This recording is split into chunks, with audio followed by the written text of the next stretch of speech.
Welcome, ladies and gentlemen. Um, I'm here. I am here. Please, if you can, um, send me a message. Leave a message in the, I would say, in the chat room, and I will be. What I'll do, I'll send that link after I finish my half of my presentation. If you want to respond and comment, that would be cool. Because I want to interact with all of my listeners over here. It's not about me just sitting up here running off at the mouth. It's about us interacting with one another. It's about us solving Black issues. You know what I'm saying? And then once I come to Africa, we're going to focus on solving African issues. That's how that's going to work over here. Ladies and gentlemen.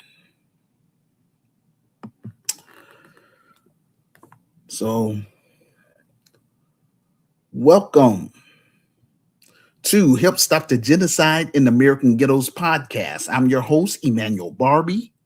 I am the founder, president, and CEO of GRCAM, the Grassroots Community Activist Movement. I created this platform in order to discuss solving cultural issues, political issues, and social issues using an Afrocentric perspective. On this platform, I interview activists, authors, entrepreneurs, and musicians. I also created this platform in order to recruit brave and smart Black Americans beyond Chicago, as well as brave and smart African immigrants across the United States of America from 10 African nations. They are as follows: South Africa, Kenya, Ethiopia, Tanzania, Uganda, Angola, Liberia, Ivory Coast, Ghana, and Nigeria. Look, look, I need your help. Unfortunately, I am unable to reach Black Americans due to this slave mentality within my lineage, descendants of American slaves slash freedmen. For 34 years, I've been doing my best reaching out to Black Americans, specifically Black Chicagoans, in real life as well as online. And yet I am still on first base, and that is unacceptable. This is why I created this platform to broadcast my vision and plan, and beat that drum loud and clear. A majority of them tell me that they're not interested in my vision and plan, which is to help improve our social conditions within the low-income Black community. I mean, hey, it is what it is. That's how come I created the platform. I have been paying out of pocket for this business title for 16 years, ladies and gentlemen. And still, I don't have my advisory board or resource team. And this is unacceptable, Black America. It is, because this business that I'm trying to create is to help our Black youth and the Black family, single Black parents that lives in the low income Black community. That's the whole purpose of me doing all of this stuff. Now, I do not operate like the next Black man. I have my own style and way of doing things. Those who have rejected my vision and plan for the past 34 years would not be part of my business. That includes my family members. You know, if you ain't gonna support me when I'm small, don't think you're gonna be around me when I blow up and start making money. That's not gonna happen. Try me. I'm not Jesus. If you get under my skin, we will remain strangers for life. This is how I get down, ladies and gentlemen. If anyone disagree with my vision and plan, that I have written in my revised book, no problem. My advice to you is to please delete me off your friends list and do not come to no events with my name on it. And don't change your mind because I ain't changing mine. My business will be membership based. I'm only responsible for account members and their immediate family members. All I have is my revised book, my virtual store, my online groups, and this platform. My film project is my last attempt to try to build something productive for my lineage and racial group. I'm not getting pushback from white America. Instead, I am getting pushback from Black America. And so, hey, it is what it is. Um, I prayed about it and all that stuff, but faith without works is dead. So I can't just sit up here and pray about it. Again, all I can do is just keep doing the best that I can to encourage my listeners to get on board. And I do want people to understand up front. I mean, I want to put everybody on notice. If you're not interested in solving Black issues or solving African issues, then please delete me off your friends list and go on about your business. Because I'm not on here for entertainment. When I get on this microphone, I'm here to recruit brave and smart Black Americans beyond Chicago, brave and smart African immigrants across the United States of America, as well as reaching out to our global African family.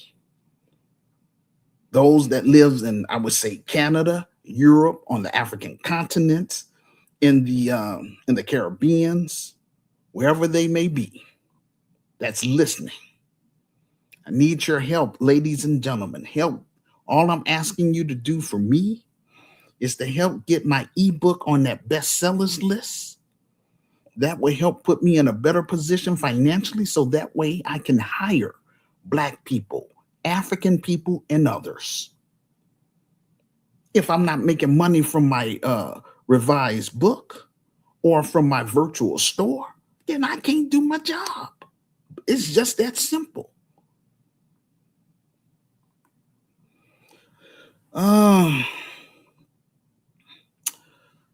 I want to encourage, I would say, Black Americans as well as African immigrants here in America.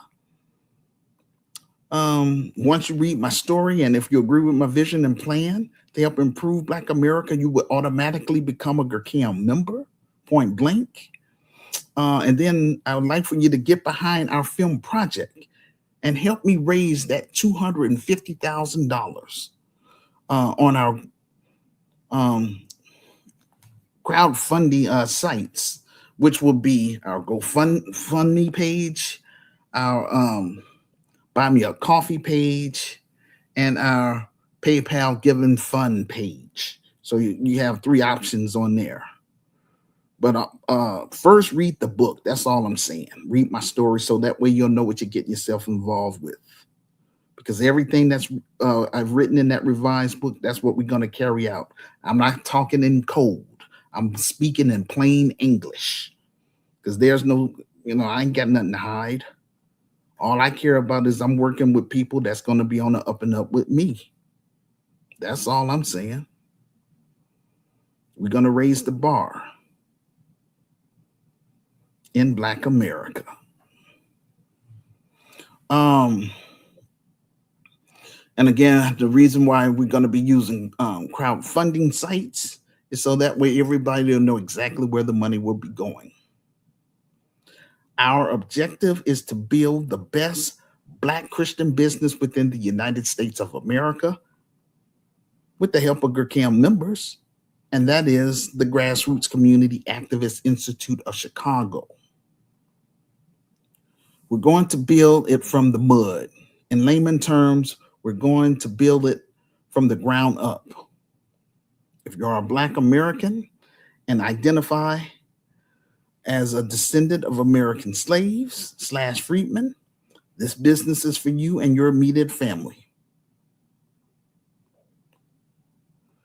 Before I cut and run to Africa, I want to make sure that we get this business up and running in America first for credibility. When I come to Africa, I do not want to come empty handed. I want to bring economic tangibles in the form of job creations for Gurkhan members and the locals. My African plan is to establish Gurkai in 10 African nations. In each African nations, I already mentioned them earlier, so I'm not going to go say it again. In each African nation, I will bring the best of DAS FM. We will help improve the African economy through our talents and skills in exchange for dual citizenship and land. That's what we want to do with this business, ladies and gentlemen. Before we get into today's episode, if you are new to this podcast, or if you haven't subscribed to our YouTube channel as of yet, please do so now.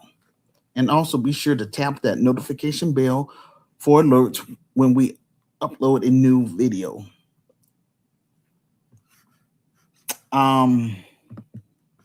Please let us know in the comments section below this audio podcast where you're listening to us from. Also, let us know what's happening in your country, in your state, and or in your city. So that way we can discuss it when you decide to come on this platform. We can discuss it in real time. We are a global community and we want to keep our listeners informed about what's going on with Black people and African people. I would like for us to grow this platform to 500,000 strong. And also for us to get our film project fully funded and made so that way we can use the proceeds from the film to purchase property in Chicago, Illinois, within the low income Black community, as well as have our business established in the Black middle class community. Because I'm not going to have everything in the low income community because we have to I want to make money. I'm not doing all of this for money, but I can't do everything for free. That's why we're going to have a nonprofit as well as a for-profit business. But I want to make sure I have my advisory board team intact. So that way everything, the whole burden is not on myself because it gets, I don't want to get burned out. I want us to do several things at once. Our goal is to solve Black issues point blank. Not sitting up here complaining about the white man and the government. I don't want to hear that up in here. In my business, we're going to, I would say, Black Americans that become Gurkhan members, African immigrants that become Gurkhan members. Both groups will heal from the scars of slavery and colonization. We're going to learn how to get along with each other. We're going to learn how to do business together, and we're going to replicate the business on the African continent. Now, if it expands to other cities in America, cool.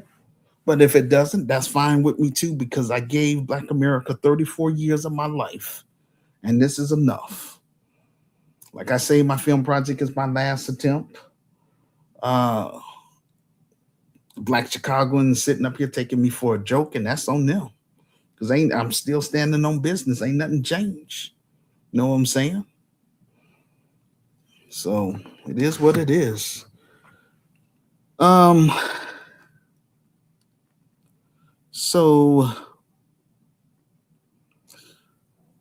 I want Gurkai of Chicago to become an economic base within the Black community. Eventually, in God's timing, we will be hosting African tours, Caribbean tours, and South American tours. So that way we can move beyond cyberspace and make our presence known in cities and countries around the globe. On this platform, we share new and social news and social commentary on a variety of topics ranging from politics to social justice. I provide my thoughts, provoking views and details. I provide receipts that support my statements. I notice some of the biggest YouTubers are using some of our talking points, but hey, it is what it is. I give authentic commentary that speaks to the my passion for shining a light on truth and exposing lies and liars alike. I have zero tolerance for foolishness and disrespect. On this platform, we are more than just talk. We will put boots on the ground and do what we can to help improve the social conditions of our people who want more out of life and who want to become GRCAM members. To learn more about business opportunities with our media component, please purchase my ebook and read my story for yourself. That's all I'm saying. If you agree, then you could be. If you agree with my vision and plan, then you will automatically become a GRCAM member. I look forward to connecting with many of you, and again, thank those of you who have supported this important piece of work that I'm trying to do. Again, I'm not here for entertainment. I'm here to recruit brave and smart, like-minded Black Americans beyond Chicago, brave and smart African immigrants across the United States of America. That's what I'm here for. Um, so I created this platform. Yes, yes, yes. I said that already. Just making sure. Right, all right. Um, just bear with me, ladies and gentlemen.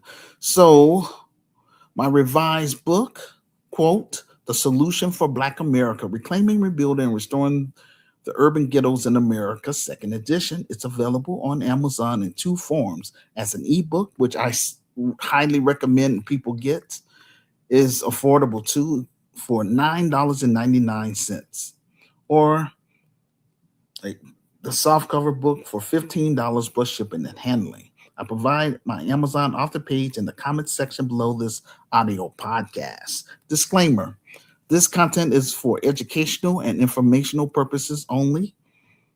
Um, it is based on public available reports and verified media sources. We fully comply with YouTube's community guidelines. We do not promote violence, hate, or misinformation in any form. This podcast is available in two forms: audio as well as a written text, in order for us to reach our audience. Help Stop the Genocide in American Ghettos podcast is our Black media component. Um, I encourage my listeners to please follow me on my Medium transcript or my Medium page. That's where I post all of my speeches, and even this one that I'm doing right now currently. So that's important if you do that, ladies and gentlemen.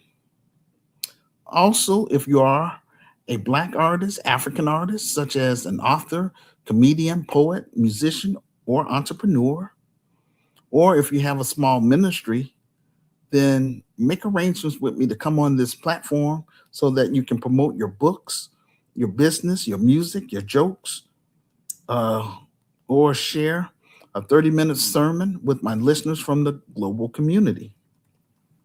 After the show, I offer an incentive to my guest speakers by teaching them how to create their own podcast YouTube channel and get it monetized, as well as assist them with creating a free Wix website. Please get your paper and pen or a notepad or something, and write down the dates. Or, like I say, if you would connect with me on my Medium page, you have all this information. But I am available on Saturday, July 4th, which is the 4th of July,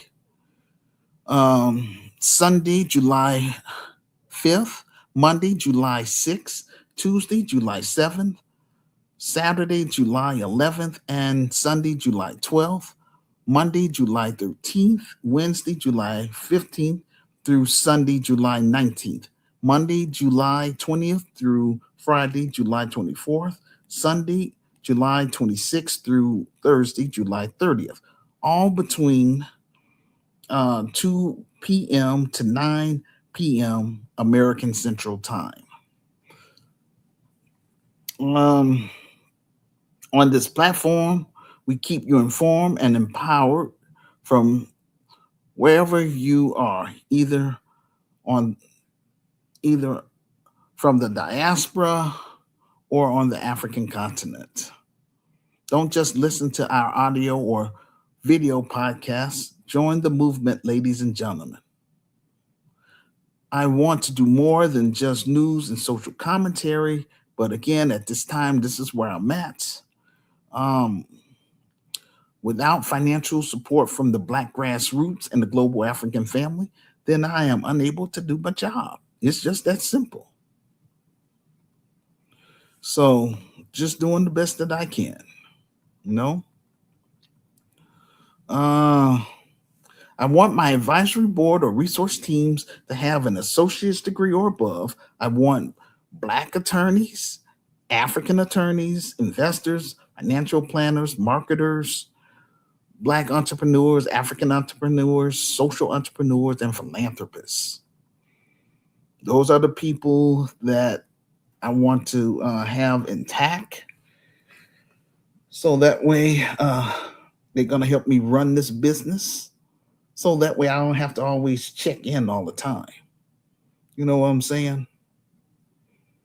Because once we get it popping here in America, then that's where I want to physically go over to the African continent. I feel led about, just going to Kenya because I have a lot of connections there online, but they get to meet me in person. Shout out to Apostle Wilson. He was on our last virtual conference last month. I want to encourage all of you that's listening. I know that, you got busy lives and all that stuff. That's fine and dandy. But I need you all to take what I'm doing serious. Take this stuff serious because I'm doing my part. But again, I can't do everything. Leave comments, in the comment section. You know what I'm saying? Share my link or share like this live stream right now, with your friends and all social media sites that you're on. That's going to help me get that exposure. Put me on blast, ladies and gentlemen.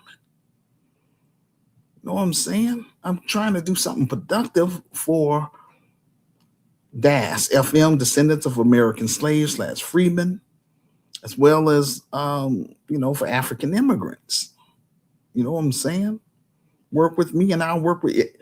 Hey, if you ain't going to support me, I'm not going to support you. It's just like, that's just how it's going to have to be.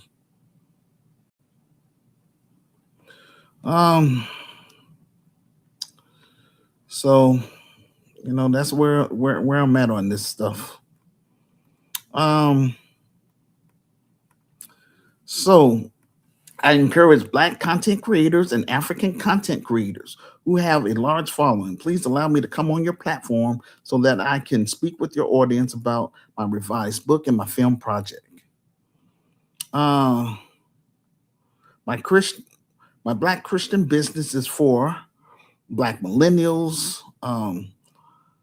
I would say Generation Z. Those I would say between the ages of 18 to, let's say, 35. I'm just putting that out there as a number. So, and this is geared toward Black families. You know what I'm saying? This is my way of trying to give back. It's not easy. This is the hardest stuff I have ever done in my entire life, but I'm believe in the Lord that this will it's going to manifest because God is going to connect me with the right people that got the means to help get this book on that bestsellers list. You know, and again, my business is going to be membership based. I'm not fooling with someone that's ain't about jack that want to run games. Not at all. Um. So I don't want the brand and the vision to die in America. I am pushing this vision to the Black world. This is my contribution to Africa's Rising. This year, we are determined to get this film project fully funded and made. So help me God, so that we can get our story on the big screen in order to reach the Black masses, the Black world, and let them know who we are and what we're trying to do. For my lineage, which is Black Americans who identify as DAS FM, descendants of American slaves slash freedmen. No, that's who this business is for. And we want to expand it over to the African continent once we get it popping here.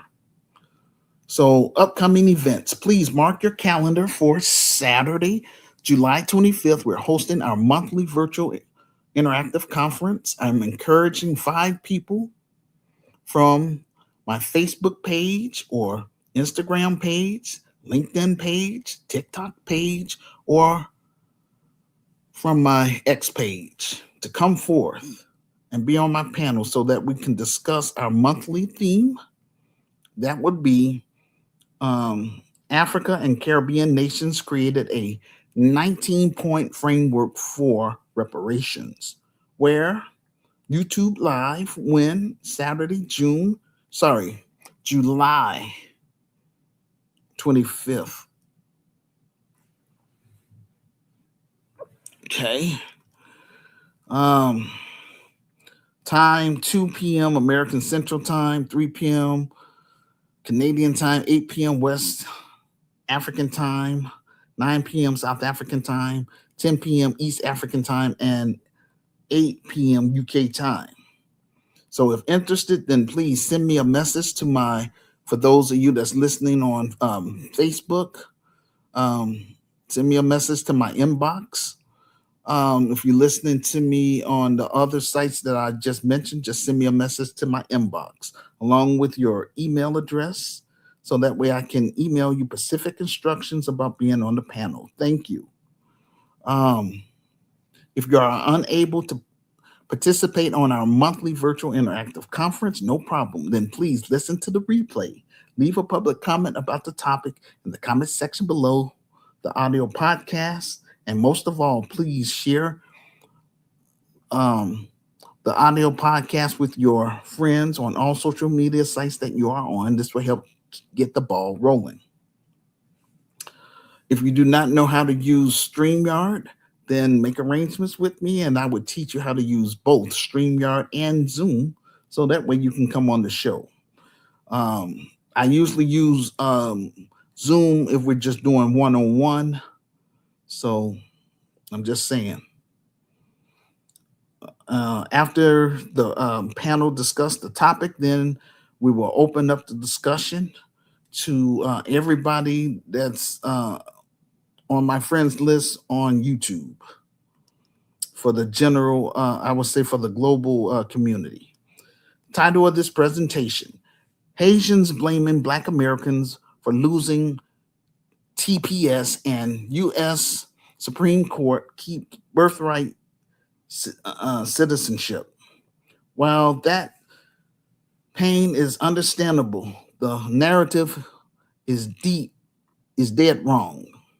In this episode, we break down why some Haitians online are blaming Black Americans, uh, the 2024 Black voters turnout argument, examine the truth. Black Americans voted 85% against Trump. Black voters suppression, the real story. Why Trump, not Black America, removed TPS. The 6-3 Scott Scott is ruling not one black justice in a majority. How the NAACP and Ben Crump are fighting for Haitians now. The history of Black America and Haiti. We are family. Frederick Douglass served as U.S. Minister to Haiti. How the Haitian Revolution inspired enslaved Black Americans, the divide and conquer playbook, and why Trump wins when we fight each other. What Black and Haitian solidarity actually looks like in 2026. Here's the truth nobody wants to say out loud. Donald Trump removed TPS. Six conservative Supreme Court justices upheld it. Not one of them was black. Well, hold on. I have to say this is what for my research, but then I don't know because Judge Thomas he is black. Shoot, so maybe I made a mistake on that. But anyway, the same system that shoots black babies like Cohen Wiley, that whitewash black history from public schools is the same system deporting Haitians. We are not each other's enemy. We never were. And the moment we start fighting each other, Trump wins again. Haiti gave the world the first black republic. Black Americans has never forgotten that. And we are not going to let divide and conquer destroy what our ancestors built together.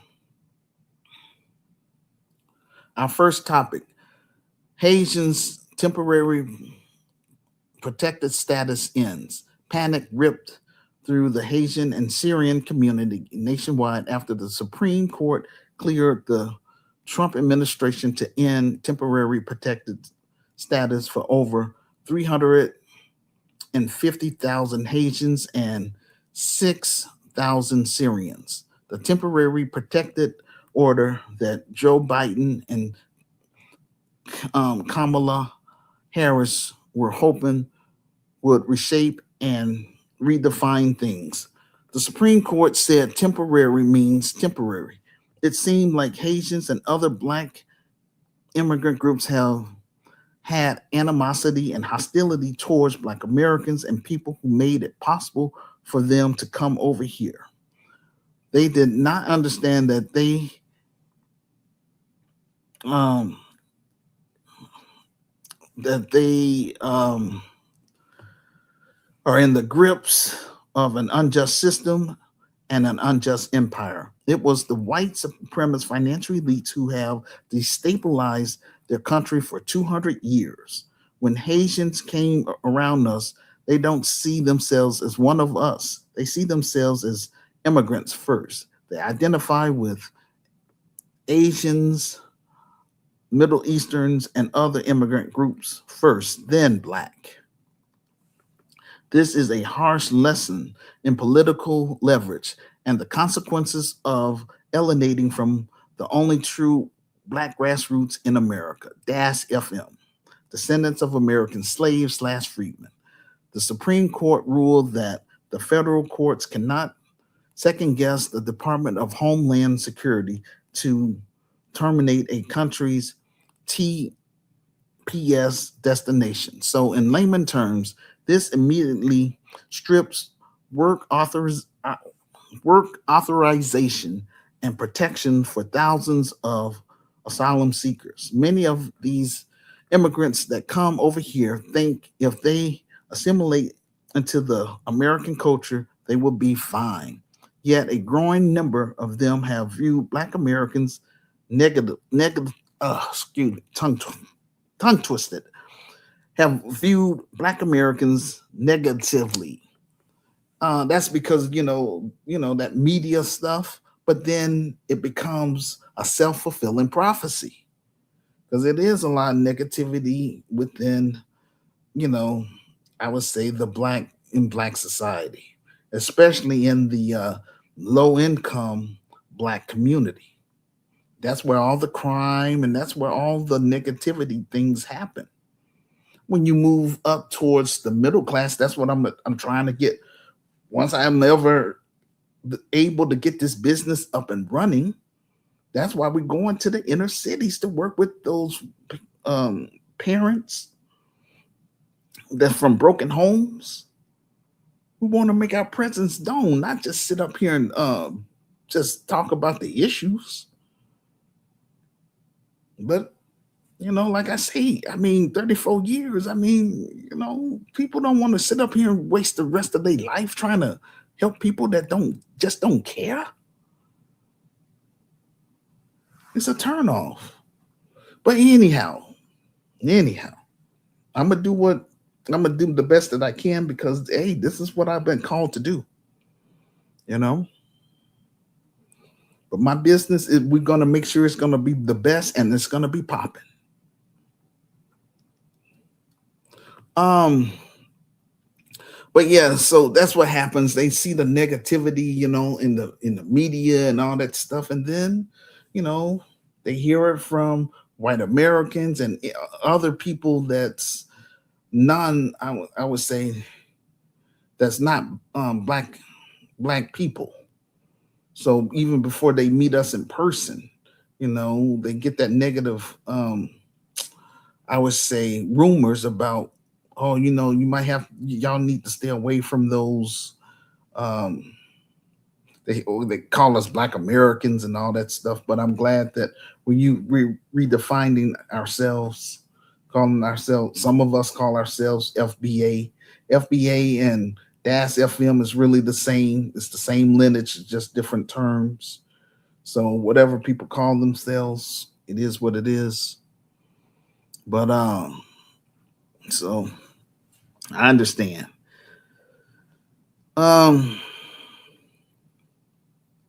so under the so they keep their that's why they have like the Asian community. They separate themselves from the black community. It is what it is. But um but it was our people, it was black Americans that gave all these other groups an opportunity to come to this country due to the civil rights era. These newcomers talk down about black Americans, calling us lazy and the whole 9 yards. They get into our politics and then try to undermine us. So that's not cool at all. And I'm going to show some examples of that. I have some videos that we're going to show once I finish my presentation. They use the white supremacist financial elites talking points from the dominant society. The Supreme Court um, just gave the Haitian community their wake up call. Now, a lot of them are crying online. The Haitian community had 30 years to build an alliance with Black America. This was a big miscalculation on their part. A lot of y'all decided to cozy up to the dominant society, create your own enclaves and community. They assume if they gain cool points with white America, that would create a permanent shield against deportation. That was a fatal mistake. The dominant society only used them, not just the Haitians, but any of these immigrant groups that came over here. So use them to try to undermine us. Notice, ever since Black America decided to delineate, we've neutralized all these other groups who fall under that people of color or minority coalition that has put we have put an end for them to undermine us. Now that these other groups are useless to the white supremacist financial elites, they're like, um, go back to your homeland. You're useless here. This is why these other groups don't like delineation. They know they can't get anything done without us backing them up. But for some reason, we are being blamed for the Haitians losing their temporary protective status, which is the furthest from the truth. And to add insult to injury, I came across a lot of videos of them saying that they're going to use voodoo against us, but they won't use voodoo against the white man that's set up here and destabilize your country. So that's the part I don't like. But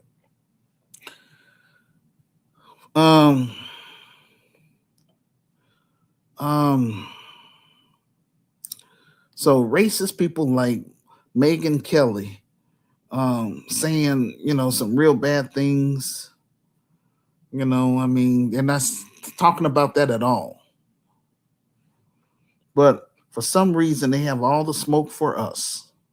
All of you immigrant groups come looking for us when you need our help. For example, Latinos were asking, where are black people during the No Kings protests? We are not going to be caping for illegal immigration. That goes against our interests, first and foremost. As a matter of fact, immigration is not our issue because we're not immigrants. Our ancestors were forced here. They didn't volunteer, get on those slave ships and came over here to be slaves. They were forced to do that. And after slavery, all the trauma that my people had to go through. That's what put um, the U.S. government on the hook for slavery because all the so-called founding fathers owned slaves. That's all I'm saying. And we're going to stay on their bumper about that. We didn't tell the Supreme Court to take away their temporary protective status. But y'all are online just digging for a fight against us. I have seen so many videos on TikTok of Asians blaming Black Americans for losing their temporary protection. I'm only going to show a few.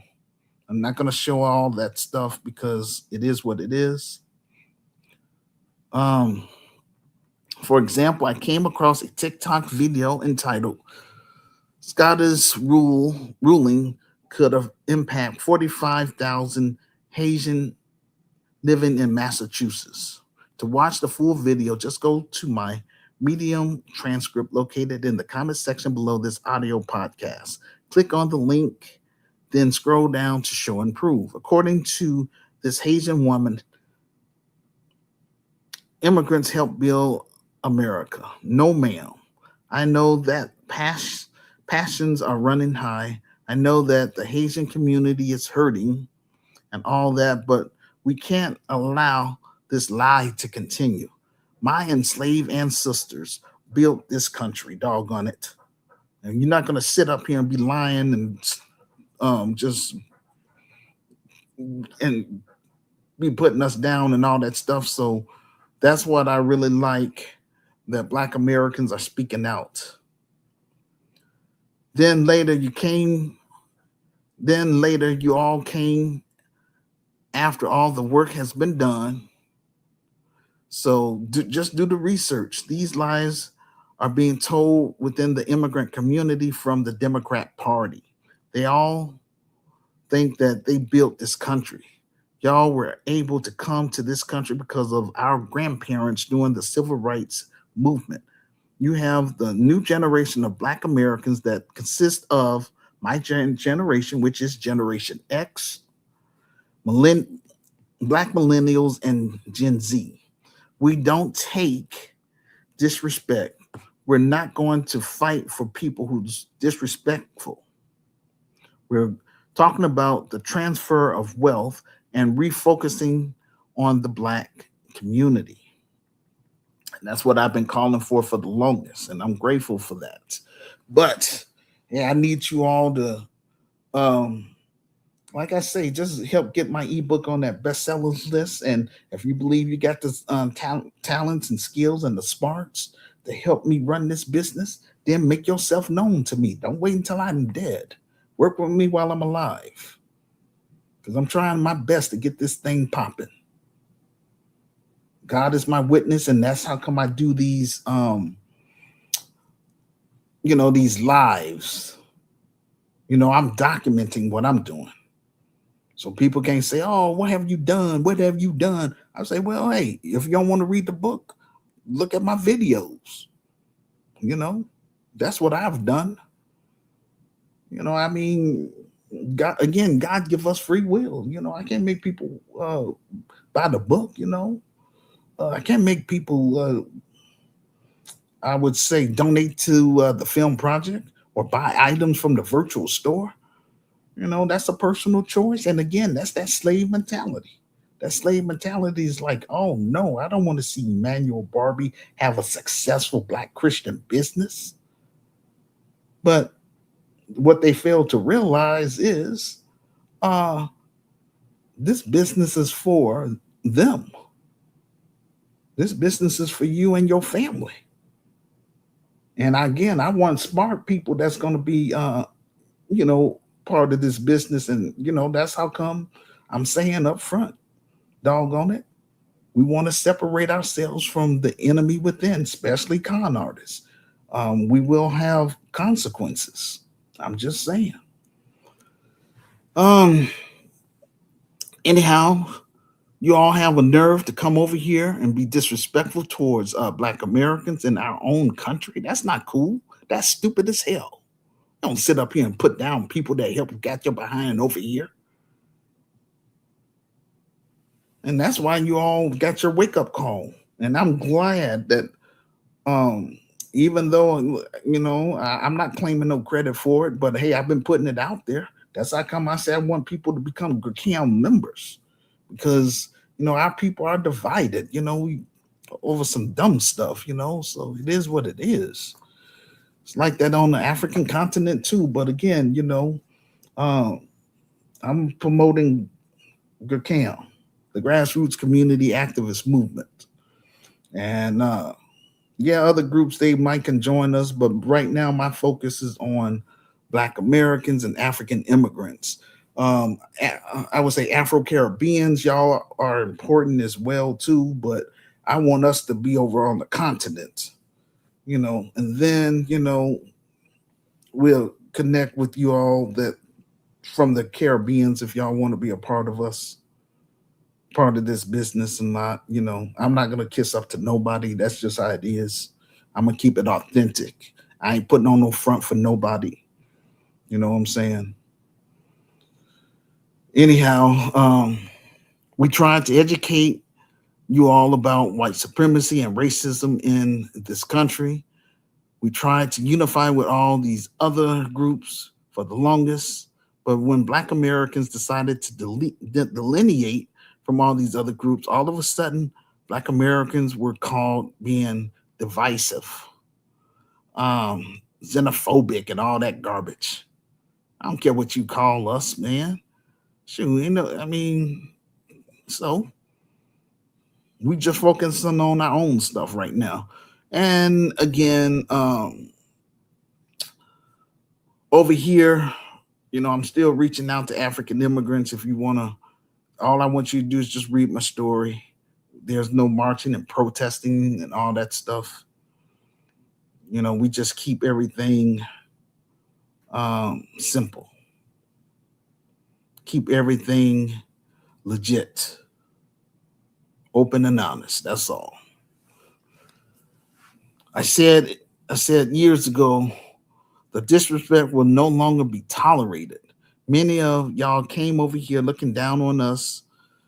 Um, y'all chose white supremacy over um, being an ally with Black people. So we have no real political power. The small amount of political power we do have, the white supremacist financial elite tried to roll them back. Don't look for Black Americans as a collective to cape for y'all. Those days are done. November 6, 2024, exit polls numbers came in, and we saw how immigrant communities voted.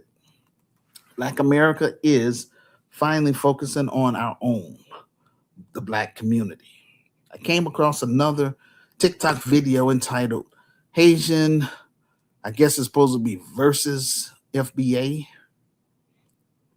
To watch the full video, just go to my Medium transcript located in the comments section below this audio podcast. Click on the link, then scroll down to show and prove.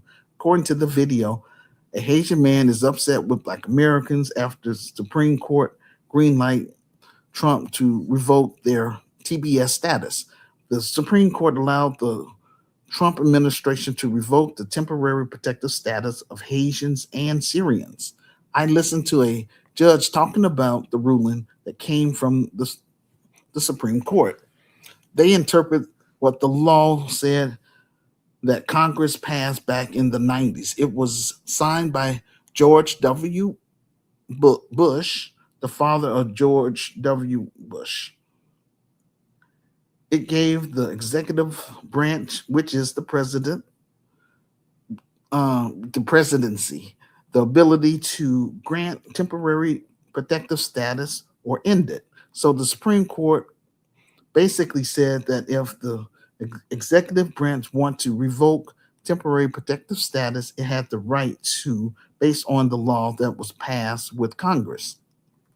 So that um uh, so that they don't have to, I guess, go back and forth in terms of going to court over it. So it was not Black Americans who campaigned to end temporary protective status for Haitians or Syrians.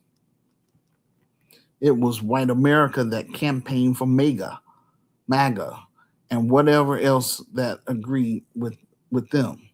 Now, do some Black people agree with them about temporary protective status? I say yes, but not on the guise of racism. The political right is saying their birth rates is low and they are not ready for the browning of America. So that's why the Trump administration is trying to get rid of everybody who is non-white, and TPS is one way to get them out. Now, you would think that the Haitian community would be talking about that. No, some of them are being disrespectful toward Black Americans. Black Americans did not advocate for anyone to have their temporary protective status ended.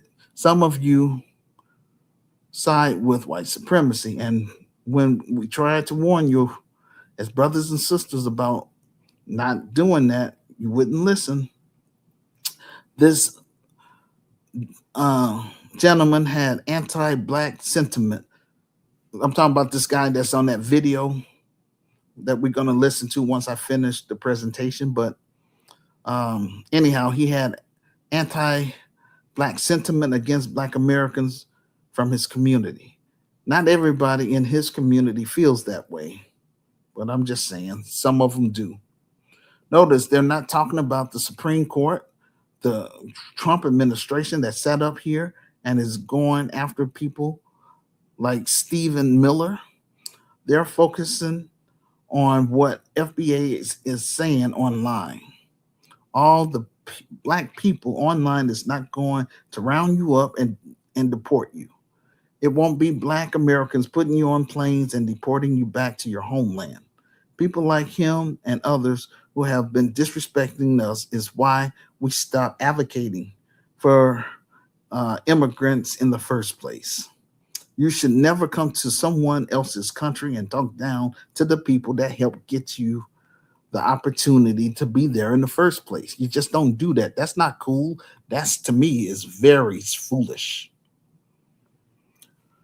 See, all you other groups need to learn that we have been the barrier and the guard between you and white supremacy. You all you non-white groups are getting your wake-up call now. You're tired, you're tired of Haitian. Sorry, let me say this again. We're tired of I'm not gonna even just say Haitians. We're tired of I'm gonna say immigrant politicians only advocating for their group. You know, just like that lady from um, from Washington, um, Jana Paul, Jana Paul, talking about having reparations for immigrants. That what makes me don't even want to deal with Democrats at all for a while now. They have to lose a few more elections in order to get themselves, together because that's ridiculous. That lady ain't advocating for us, and we're the ones that help. And she's from India. Wasn't for us, her behind wouldn't even be here. But hey, it is what it is. But when you need our vote or help, then you all start claiming Pan Africanism. You don't have the same attitudes as Black Americans. We have to help each other as Black people because the white man is against us globally. Black immigrants only focus on their groups. You delineate, so we decide to delineate as well. But when we do it, it's divisive. You want your cake and eat it too. And what Black Americans are saying is it's a new day. We are not the civil rights generation caping for everybody and not benefiting. Not at all. We're not doing that mess. Biden knew that what Trump was going to do. He could have given you all legal residence and protection. Even if you had citizenship, Trump was going to come after you and get you deneutralized. You're being, yes, he's being racially attacking um, the Haitians. And that's just what it is. According to all these TikTok videos, you're not worried about being attacked racially. You're more concerned about what random FBAs are saying online about you. Not saying anything about the Trump administration and white America. Do you expect Black Americans to feel sad for you when you're talking trash or talking down to us? Some people been in this country since 1990 on TPS, and what people are not understanding is the federal government passed the law in 1990. It's called temporary protective status, not permanent status, meaning for a limited time only. Now, Congress could change it, but I seriously doubt it under the Trump administration. Haitians who are talking like him and trying to wag their finger at us about what the government does with TPS. We are not the government. We do not control the government. You need to holler at those in government positions or go back and build up your homeland. I want to see Haiti become great. I genuinely want Haiti to be the most beautiful Caribbean nation in the Western Hemisphere. And I gen, genuinely want to see all Black nations be great, rich, and prosperous. If nobody goes back to Haiti and help Haitians who um, who speak the language and has the lineage, you can't help your people over here. Show FBAs hard how hard that you work and make Haiti great again.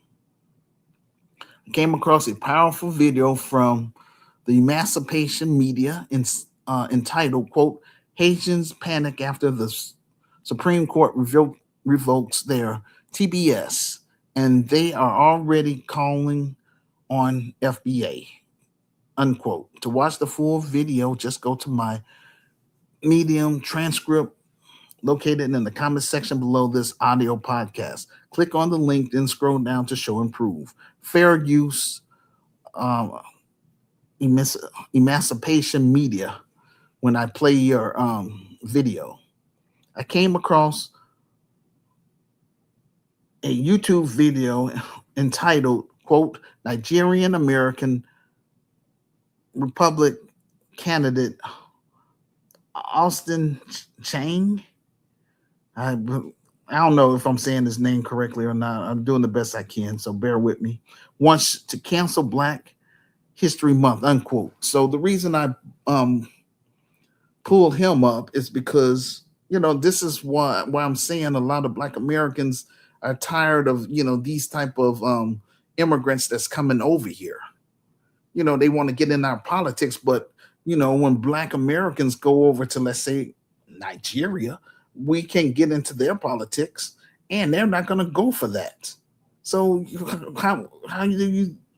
It's the same way here. We don't want you in our politics if you trying to undermine us.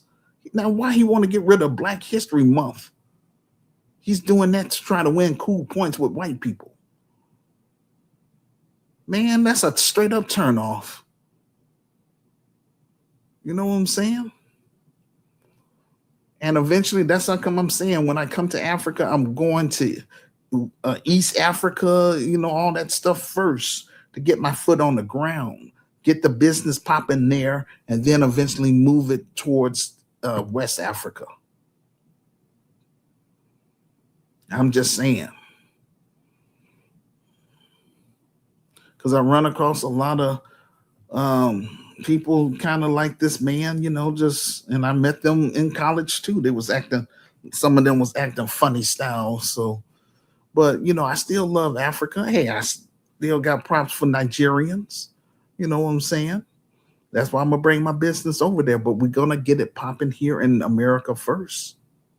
You know what I'm saying? To watch the full video, just go to my Medium transcript located in the comments section below this audio podcast.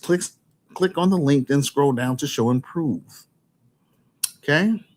My message to Haitians: your status was temporary, which means sooner or later your time being over here was going to come to an end. Donald Trump feels that time has come. He wants you gone. Everything you're mad at us about should be redirected towards the Trump administration and white America. I ran across a Haitian woman talking about they built this nation. Again, you did not build this nation. You was only here for let's say 30 years. How you built this nation.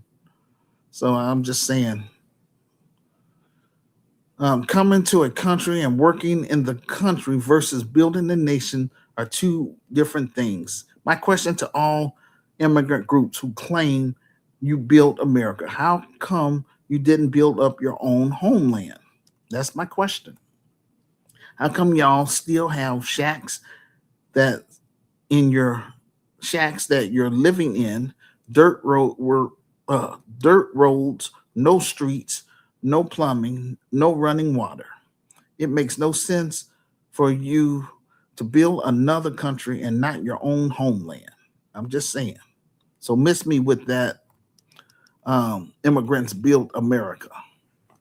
I'm not addressing the Syrian because the Syrians haven't been online making threats to do voodoo against Black Americans. They're not online trying to antagonize us and blame us for everything they're going through. If it wasn't for our grandparents creating the civil rights movement that fought for in this land, you would never have been given the opportunity to come here in the first place. Donald Trump only wants to import white foreigners to slow down the browning of America. These other groups all got problems with us. It doesn't even matter if we share the same skin tone. They always seem to have an issue with us. Not all, but most Africans, Haitians, and Jamaicans. It's weird to me hearing y'all say we're lazy. Many of them who migrate over here separate from Black Americans. The white supremacist financial elite's intention was to bring you all here as well as include illegal immigrants to undermine us, Black Americans. I am so glad to witness that Black Americans are finally waking up and not allowing this to continue. Descendants of American slaves slash freemen were the only group whose civil rights struggles were the ones forcing the creation of the 1965 Immigration Act that allowed non white immigrants, African immigrants, and Afro Caribbean immigrants to come over here in the United States in large numbers. So, historically, DAS FM were political shields for all Black people globally, helping all of you without exploiting you. We got involved with the issues in South Africa to help fight against the apartheid government. We helped Ethiopia fight against the Italians. Black Americans helped expose what was happening in the Congo. Black Americans developed a government in Liberia for 100 that lasts for 120 years. Black Americans were the only group who would help Africa and Caribbeans unconditionally. Our grandparents' protests gave a lot of political capital fighting for the global diaspora without demanding anything in return. That era has ended. We shift to strictly transitional political politics. If anybody comes to the U.S. disrespecting our ancestors, we won't partner with you at all, and we will check you and put you in your place. If you offer no mutual respect, then you get no tangibles. We won't rock with you. You fight your own battles. Now these immigrants realize what it means to face the full weight of the dominant society. The Supreme Court and the Trump administration don't care how hardworking you claim to be because you're working three jobs. Your appeasement failed miserably. This situation really exposes the one-sided nature about how global solidarity is often weaponized. The concept of Pan Africanism was used to guilt trip Black Americans to fight for immigrant rights. There's no Pan Africanism practice on the continent due to tribalism. Notice every time we try to get reparation, these other melanated groups were in positions on the board. They were the main ones against our reparations. Protections in America is not guaranteed by being compliant. It's maintained by having a permanent political base. We have leverage through generations of voting blocks, cultural influence, constitutional roots. The immigrants on TBS status lack this organic leverage. You can't build a foundation in America on a temporary status while you're constantly disrespecting our lineage. Once the economic utility of a migrant group has ran its course, when the white supremacist financial elites demand deportations, the legal process gets revoked. Those groups think that the dominant society views them as equals rather than temporary political tools. Many of these immigrants thought that they come over here, all they needed to do was play nice with the white supremacist financial elites. They're learning the hard way.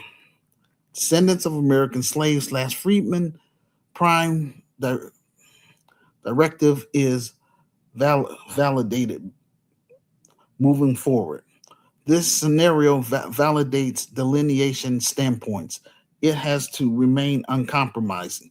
We have a lineage based first mentality. If we want to survive in America, we are a unique lineage. We need protections that are lineage based. We're going to have to push for our anti-black hate crime bill for our lineage and compensatory justice for our pain and suffering, which will strengthen the conversation for our reparations, ladies and gentlemen. Now, for now, we have to reserve our energy, resources, and political power for our domestic front. And this will be a historic lesson going forward. You do not secure a safe space in America by disrespecting the people who helped get you here. Foundational Black Americans call these these people tethers and has made a bad reputation online because they are uh, accused of starting a diaspora war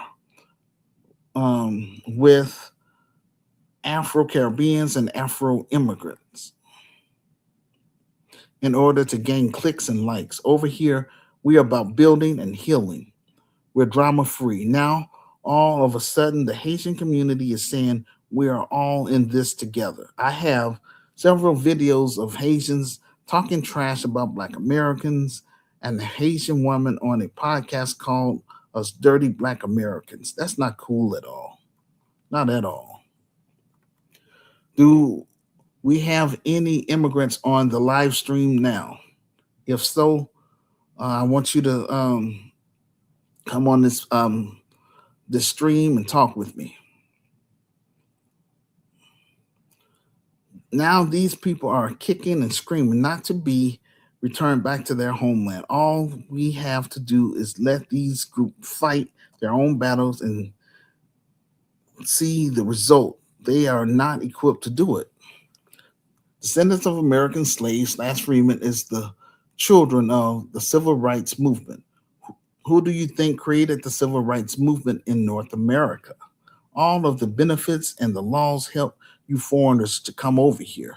We were marching on that.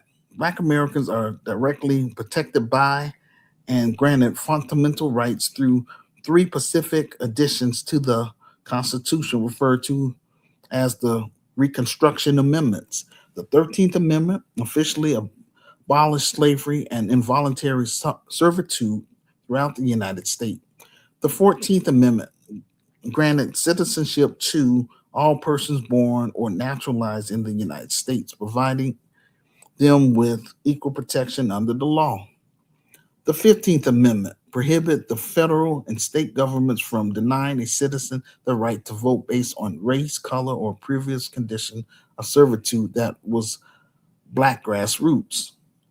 Descendants of American slaves, freemen prevented the white supremacist financial elites creating an ethno state.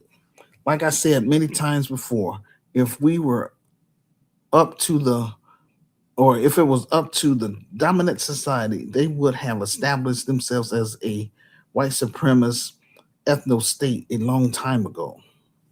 And that model is inherently self destructive because it relies on a constant subjugation rather than in- innovation and a democratic stability. So, descendants of American slave slash freemen literally forced the country to actually live up to the Constitution. Our grandparents built the civil rights infrastructure that made America a functioning modern democracy where equal treatment under the law is the standard.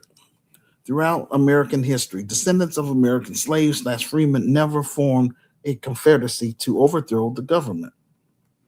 We never organized spy rings and sold nuclear codes to anyone.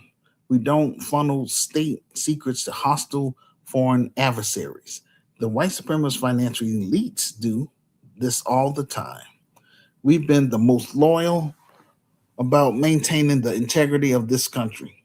We saw January 6th, white supremacists running up to the Capitol. Look how they handled the Confederacy. The white supremacist financial elite tried to overthrow the country and ended up having a bloody conflict. They were allowed to take up arms against the United States, unalive hundreds of thousands of American soldiers, and then turned around and elevate those same people into the highest levels of government.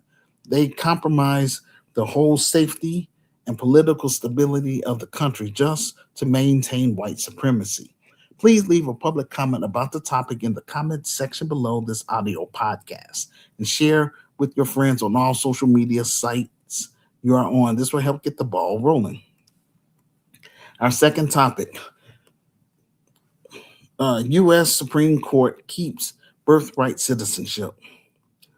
The Supreme Court in the 6-3 decided 6-3 decision, three of the conservative judges sided with the liberal judges, and that's why it became 6-3, and they ended up keeping birthright citizenship. All these foreigners that came over here always talking about how successful they are, and yet they won't even have the opportunity to come here without the sacrifice of Black Americans.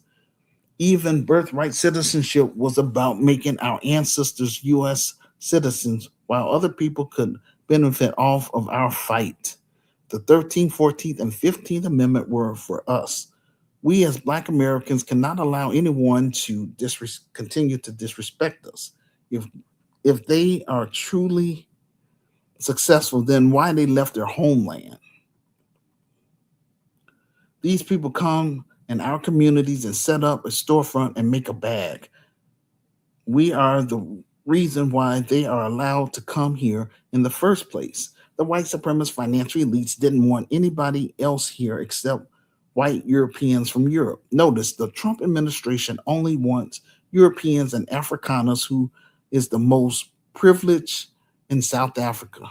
I found an article on NPR entitled, quote, Supreme Court uphold birthright citizenship on constitutional ground, unquote. To read the full article, just go to my Medium transcript located in the comment section below this audio podcast. Click on the link, then scroll down to show and prove. So basically, they rejected President Trump. The Supreme Court ruled that the Constitution guarantees automatic birthright citizenship to virtually all children born in the United States. It sought to bar citizenship for babies born in the U.S. to parents who enter the country illegally or who are living and working here illegally. It said the framers of the 14th Amendment extended that promise to every freeborn person in the land. But Justice Clarence Thomas agreed with President Trump's assertion that the 14th Amendment only applied to former slaves and their descendants. The, the opinion was joined by Justice Neil Gorsuch and Justice Samuel Leo. Justice Ketanji Brown Jackson reacted to Justice Clarence Thomas, suggesting that citizenship clause was a race-conscious um, um, remedial measure that related to only to free slaves. She used Senator Trumbull words saying, quote, all persons of African descent born in the United States are hereby declared to be citizens of the United States, unquote. If that language had prevailed, then what Justice Clarence Thomas asserted may well be correct, but Senator um, Trumbull changed his mind the day after he submitted his first proposal. He requested to withdraw the original and offer another proposal consistent with the views espoused by activists. Trumbull new proposal adopted a distinct universal register. Quote, all persons born in the United States and not subject to any foreign powers are hereby declared to be citizens of the United States without any distinction of color. This is the language Congress would eventually enact as part of the Civil Rights Act of 1866.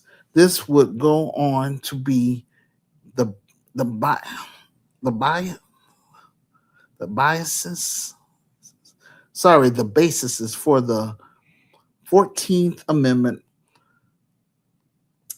Citizenship Clause. In the face of immigration and anti-Chinese sentiment of that era, language focusing on just freed former slaves would have been the path for less resistance. But Senator Trumbull, along with his colleagues, took up the same mantle during the ratification debates. The only way that can be revoked by executive order if they pass two-thirds of Congress vote on it. This is why a lot of Republicans have been focusing on getting governorship in their state, because if they can get two-thirds of the Republicans in there, then they can ratify the Constitution. I believe that we should update our Constitution. The only problem with amending the Constitution is we have a lot of these anti-black racist people in public office, and they would get rid of all of our rights. America is going to change because this country does not benefit everybody.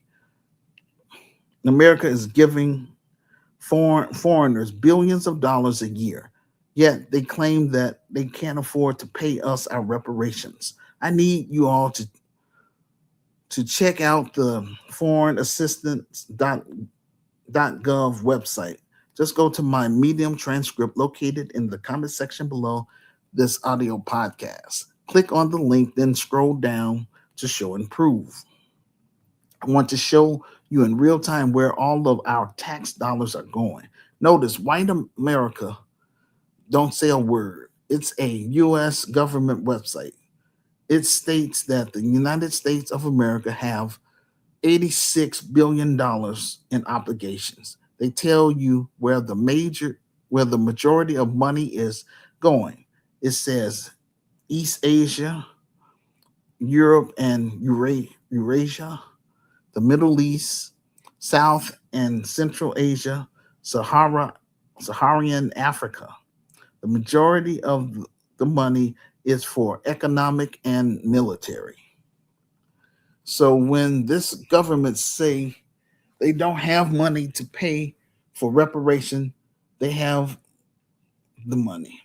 We need economic development in the low income black community, ladies and gentlemen.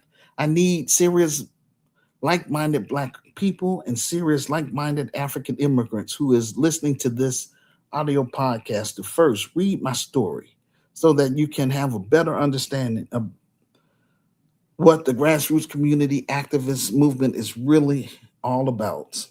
I could do these podcasts every day. Bottom line, I need brave and smart Black Americans beyond Chicago and across the United States of America to help me build this business and run this business in Chicago.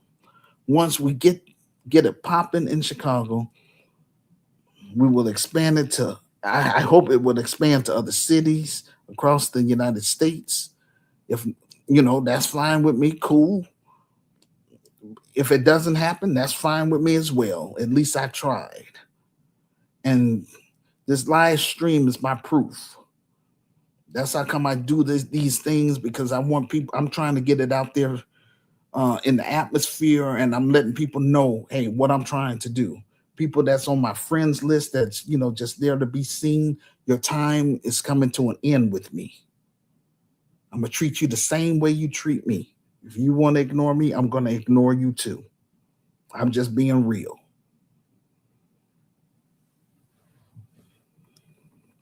Um, when I bring my Christian business to Africa, I want to do. I want. I'm trying to figure out what I wrote here. Bear with me, y'all. When I bring my Christian business to Africa, I want to meet with, I'm gonna say the African governments, so that hey, they know what we're about. We ain't. I'm not gonna be over here playing games. I'm a businessman, but I'm a Christian, and so anyhow, I'm gonna let them know what my plans are to create jobs. For the locals. Um, Also, I want to bring the best of DAS FM. That's Descendants of American Slaves / Freemen. We're going to bring our talents and skills to help improve each African nation that we go to, help improve your economy in exchange for dual citizenship and land. That's what we want to do here. That's why I'm trying my best to get it popping here in my own city first for credibility. And my God, I mean, it's been 34 years and I'm still on first base. It's a straight up turn off. But I know one thing for sure. I'm going to make sure none of my members have to go through this type of foolishness. And we will get the business up and running on the African continent and replicate the business there. And expand it to 10 African nations. But I'm trying to decide, we're going to be looking at South Africa because right now they acting kind of, that's not cool. That killing other Africans and stuff. I just really hate that. And I hate the fact that South Africa had an opportunity to vote for Julius Malema to be president, and they blew it. They blew that. And they're going to mess around and let those former colonizers end up getting right back into power. And once they do that, that's going to be apartheid 2.0. All I can say to my African brothers and sisters on the continent, help me get my ebook on that bestsellers list so that way I can be in a better position to hire people here in Chicago and in America, but to hire Black people, African people, and others. Because once we get it popping here, I'm bringing it over to the African continent. So help me God. And I want your CAM members to understand, if we mess around and lose Africa, we lose everything. My battle is not to sit up here and fight for Black Americans for the rest of my life. Not at all. I just want to get it up and running for my lineage and let them know that they have options and that I was here. And yeah, it was very disrespectful. But again, this is bigger than myself. I just wish that Jesus / Yahshua would connect me with the right people that have the capital to help speed up this process. That's all. That's what I wish he would do. But hey, this is all in his plans, And it doesn't matter how bad I would like this business up and running. It's up to God himself. But he knows I tried. And this is my my credibility. Trying to do something. But I know one thing for sure. My business will be membership based. And we will hold con artists. If we catch any, it will be consequences. Because I ain't having that in my business at all. And that's real. And I want to make sure none of my members have to go through this kind of foolishness. I want to get things done. Not sit up here and being stagnant and at the same spot all the time. That's why my business, like I say, it's going to be membership based. Those that want to work with me when I was been reaching out for the past 34 years, no problem. No problem at all. But don't think you're going to come around me once this business is popping and I'm in a better position financially. Because I did all the work. All I'm trying to do now is sell a book,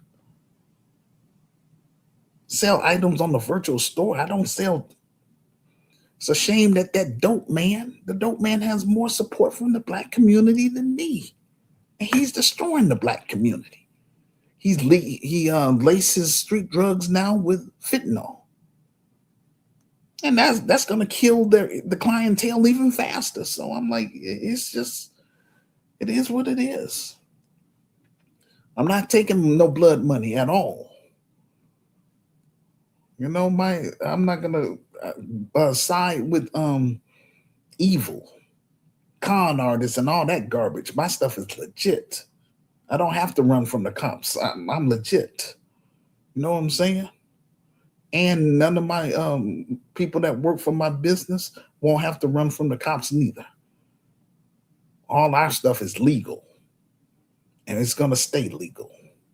And we're gonna separate ourselves from the people that's in our separate ourselves from the enemy within.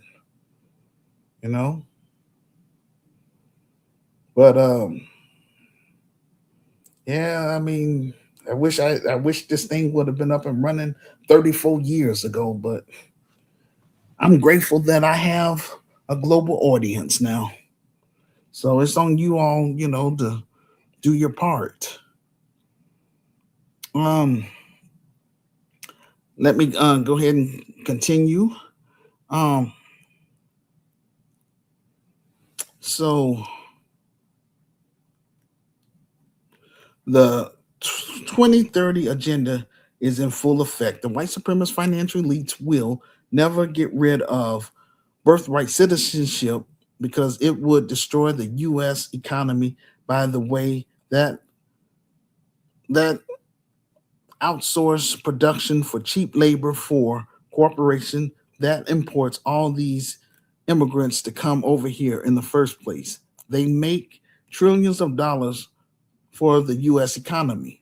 They attract the world's most educated and bring them here in order to advance science, agricultural, and anything else. So while the average American is being distracted by entertainment and the mainstream media, nobody's paying attention to what's going on.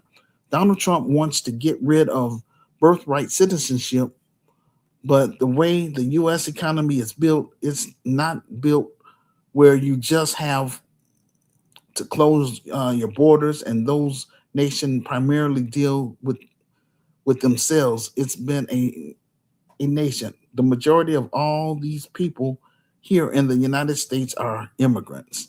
They came here, and after our ancestors built this place up and made it what it is today, our ancestors built the foundation for this country. Other other groups started to come over here hundreds years later. Trump is going around saying birthright citizenship was for the children of slaves. He's correct on that point. These politicians never made black Americans a distinct group, though. That's the problem. Here's There's books written about this topic back in the 80s during Ronald Reagan and the 90s during George Bush Sr. and the Clintons. The US economy operates as a dual system where global outsourcing lower corporation costs and consumer prices, while immigration drive domestic labor supplies and populate growth. This dynamic divides the workforce into those exposed to global labor, um, arbitrate, and those um, to local industries. Global outsourcing, offshore, and corporate efficiency, the push to move manufacturing, information technology, and services abroad is a deliberate business strategy to maximize corporate profits. Cost reduction. U.S. companies utilize low wage talent pools in countries like India and the Philippines and East Europe to reduce operational overhead. Consumer prices. Decreased production costs enable companies to lower prices for consumers, which stimulates broader market demand. Displace displacement risk. While advantages of corporate margins, the stimulus advance of automation and offshoring has displaced millions of domestic manufacturing and white collar jobs. Immigration, sustaining population and domestic labor because natural domestic population growth is slowing due to the aging population and low fertility, fraternity rates. Immigration remains the primary driver of U.S. labor force expansion. Workforce growth.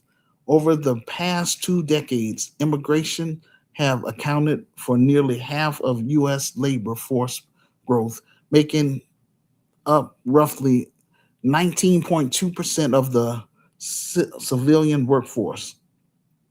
Occupational necessity. Foreign born workers sustain critical domestic sectors such as agriculture, construction, and healthcare that struggles with native born labor shortages. Economics stimulus. Beyond supplying labor, my immigrants boost the domestic economy through consumer spending and entrepreneurship, starting business at higher rates than native born citizens, while immigration drives domestic labor supply and population growth. However, these two forces have very different impacts on American workforce. Outsourcing global labor arguments. Outsourcing allows U.S. companies to send jobs from manufacturing to customer service and IT to country with lower wages. Benefits to reduce operational costs, generate corporate profits, and help keeps cu- consumer price down. Drawbacks displace domestic workers and put downwards pressure on wages, primarily impacting low income and middle class communities. Immigration. Immigration are essential essentially are essential to the US economy because they feel labor shortage and add to the shrinking pool of work age people in the labor force. Between 2019 and 2024, foreign born workers accounted for the vast majority of net growth in America labor force, essential industries. Immigrants represents roughly a quarter of the construction workforce, critical roles in healthcare, and 1 in 5 entrepreneurs. Taxes and spending. Immigrants are significant customers. 1.7 trillion in spending power and contribute billions more to Social Security and Medicare than they consume in public benefits while outsourcing. Outlawing birthright citizenship will cost the U.S. economy trillions of dollars and millions of workers, shrinking the tax base. They discourage highly skilled global talent from coming to the country. They destabilize other countries and then outsource for low wages where they can make more money for their corporations. So destabilizing those countries have them work for almost free, which we get the term slave labor. This would expand the unauthorized immigration population by millions over the upcoming decades, creating economic disfranchised underclass. I found a peer review study from Princeton, Cornell, and Notre Dame.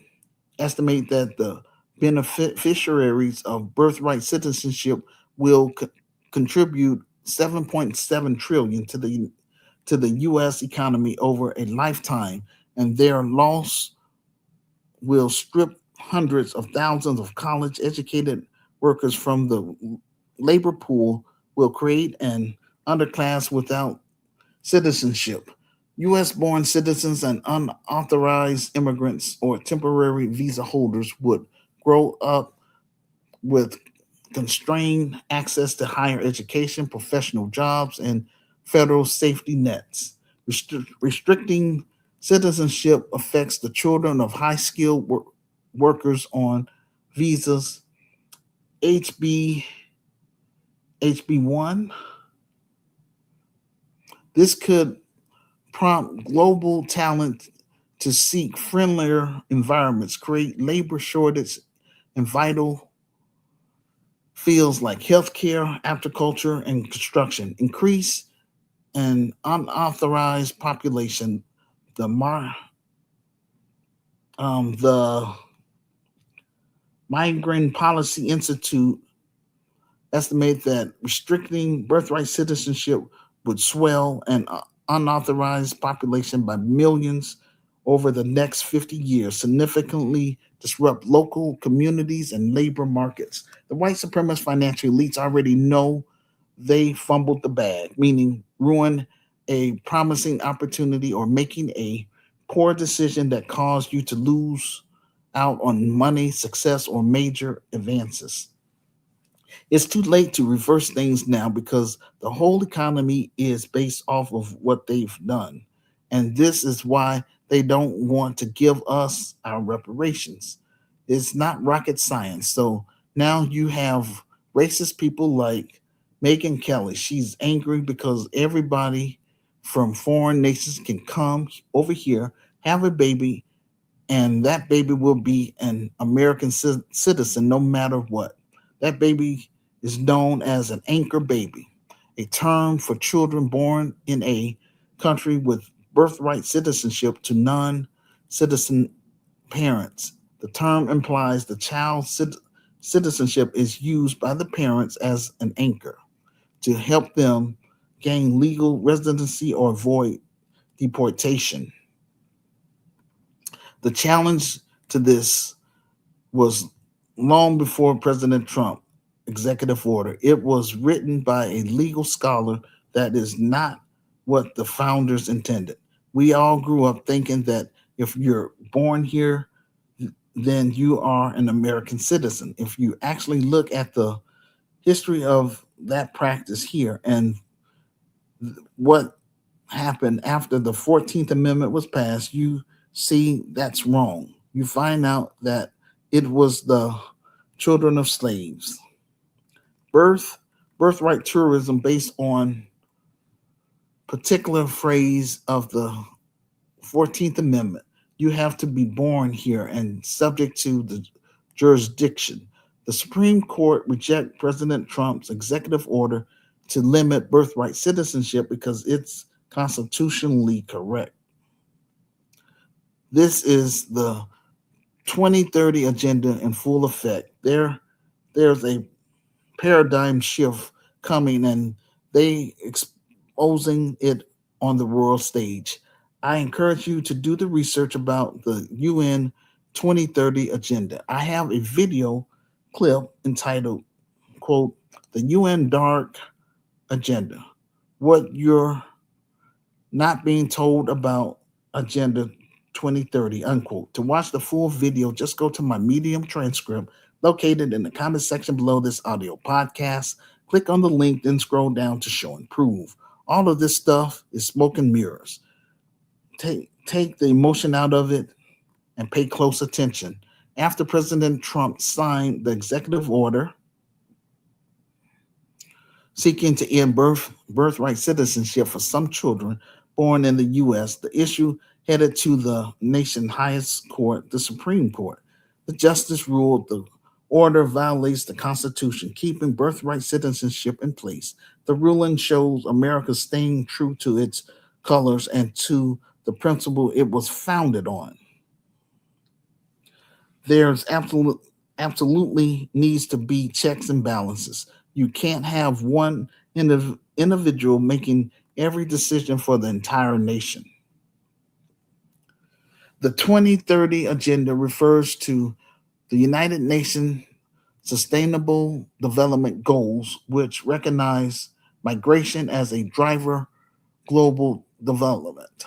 Under SDG target, 16 member states are encouraged to provide secure legal status and protect human rights for all migrants. While the UN and international policies circle views inclusive citizenship and legal pathways as standard practice for sustainable development, US political fractions remain deeply divided on the issue balancing national sovereignty and constitutional mandates, and human rights. I explain to you the way the global economy is heading. There's books written about this topic. When they say the United States of America was built by immigrants, the white supremacist financial elites are making money off the influx of immigrants and outsourcing that money to immigrants to maintain low wages from those workers. So when they say this nation was built by immigrants, it's the way the corporate structure is set up. The entire world knows that the United States of America was built off the blood, sweat, and tears of our ancestors. But they created a superpower based off of outsourcing and bringing in immigrants to undermine our interests.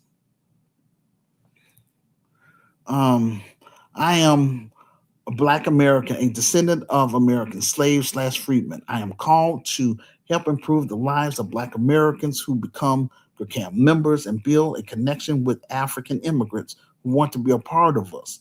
GRCAM members will assist me in building and running this Christian business, GRCAI of Chicago, so that both groups, Black Americans and African immigrants, can build and heal from the scars of slavery and colonization. My people who have the moral capital, our fight for civil rights and human rights, this business is for you and your immediate family members. Please leave a public comment about the topic in the comments comment section below this audio podcast and share with your friends on all social media sites you are on. This will help get the ball rolling. Thank you for listening to our audio podcast and for joining us on the stream. We greatly appreciate it. I need you all to support our film projects so that we can move GRCAM to the next level. That is the big screen, to let the whole Black world know who we are and what we're trying to do for DAS FM, descendants of American slaves slash freedmen who reside in the low income Black community. Quote, Hood Liberator made in Chicago, the war against Willie Lynch begins, unquote. You can be a part of this historic docudrama by contributing to our crowdfunding pages, which are on our GoFundMe page, our Buy Me a Coffee page, or our PayPal Giving Fund page, which will help fund marketing, promotion, clearance, legal, and general expenses. Thank you for listening to our YouTube live or the replay. If you reside on the African continent, then I recommend that you follow me on my Pod Chaser because it won't eat away your bundles. It's audio only. I provide the link in the comment section below this audio podcast. If you are new to Help Stop the Genocide in American Ghettos podcast, welcome to our safe space where we discuss Black issues and African issues. We do this every week. This will conclude our audio podcast for today. Like, share, and subscribe. See you on the next episode. Peace and blessings.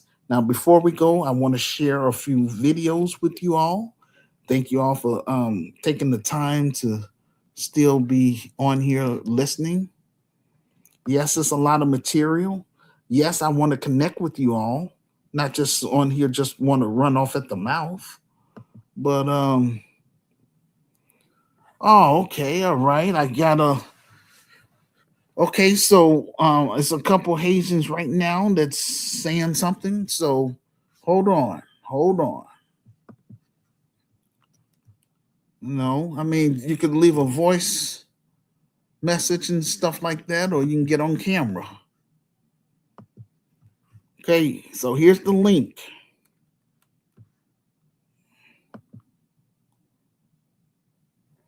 That's the link to get on the show. So I'm going to go ahead and read some of the statements since I don't see the person. Okay. It says, okay, it looks like it says legend go time. Immigration actually hurt black FBA Americans when they screwed the documents to get Europeans and other groups into the United States, which had devastated black Americans for decades. I hear you. Yeah, but I would like for you to come on here to, talk about that. I'm still here. Click on that link, please. Now shucks, I don't know what this person's handle is. It says FBA had nothing to do with y'all losing TPS. It was white people. Hey, that's what I said. Y'all, okay, it's kind of small, but I'm trying to read it. Okay. All love so much. Leave us alone and deal with barbecue. It's not our problem. Okay, I hear you. I hear you, man. I hear you. Why can't Haitians work hard and pull themselves up by their... Yes, I hear you. Yeah. But I wish y'all would come on here, man. Click on that link. I don't want to be reading all this stuff. Shoot, I read my presentation. Shoot, it says the big cheese. Okay, they're leaving on a jet plane and never coming back again. I hear you. Haitians, I'm so glad we had this time to just to have a laugh or sing a song. Seeing we just get started. Time to say so long. Okay. I hear you.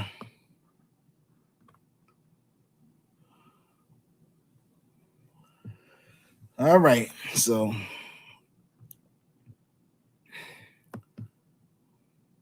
gonna get ready to play some of these videos for you all. And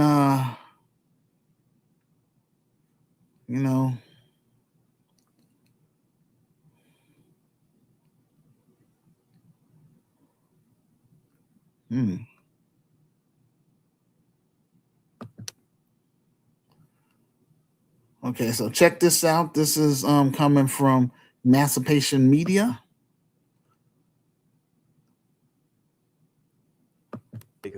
Are coming in from Africa. They have not been treated like black folk in this country. That's the first thing. And secondly, historically, they haven't had those historical spirits. They come in here voluntarily. When they come in here, they bring some cultural aspects from Africa. They can go back anytime they want. The people coming from Africa or coming from Jamaica didn't. They came here voluntarily. And yes, and sorry again, fair use, Emancipation Media. And the most important point on this is if you lump them with black folk, then you give the dominant white society a justification to say we don't owe black folk anything. Blackness is more than just color. It is their heritage, it's their history, it's their code of conduct, and more importantly, it is their badge of honor, and it's what it symbolizes the indebtedness that this country has to them. This country does not have an indebtedness to people coming from Africa. They only have an indebtedness to people coming in from the Bahamas. If you lump black folk in there, you deprive black folk of the benefit, the debt that's owed them. Shout out to Dr. Claude Anderson, always, always, always speaking truth to power.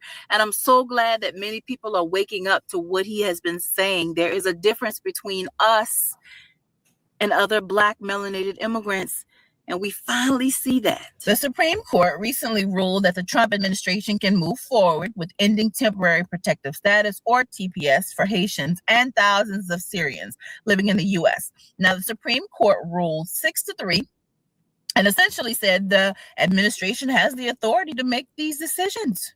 Now, for those who don't know, TPS is a temporary program that allows people from certain countries facing conflict, disasters, or instability to live and work in the U.S. without fear of being deported. Trump administration argued that TPS was always meant to be temporary and should not become a permanent immigration status.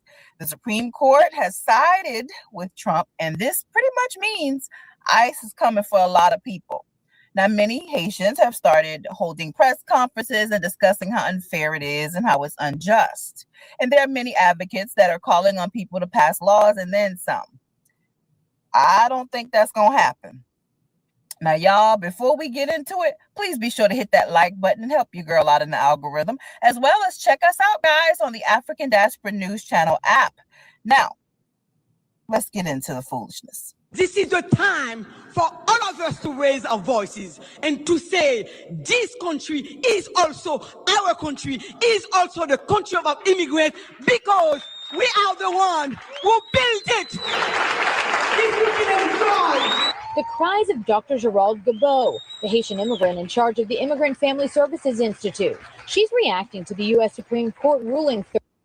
Never, and I mean never, do crunches if you're over 45 and have these 5 signs. If you have jelly belly, stubborn fat all over your body, saggy skin on arms and legs, feminine breast, and double chin. The fastest way is to start the Military Calisthenics Fat Burn Challenge. You don't need gym or walking or Tai Chi. Join us and become unrecognizable in 2026. How long does it take for my husband to see results with Military Calisthenics Fat Burn Challenge before our vacation? How old is your husband? He is 56. Perfect. By the end of the month, you won't even recognize him. But what if he hasn't worked out in years? That's even better. Okay, so Obama brought you here around 2010.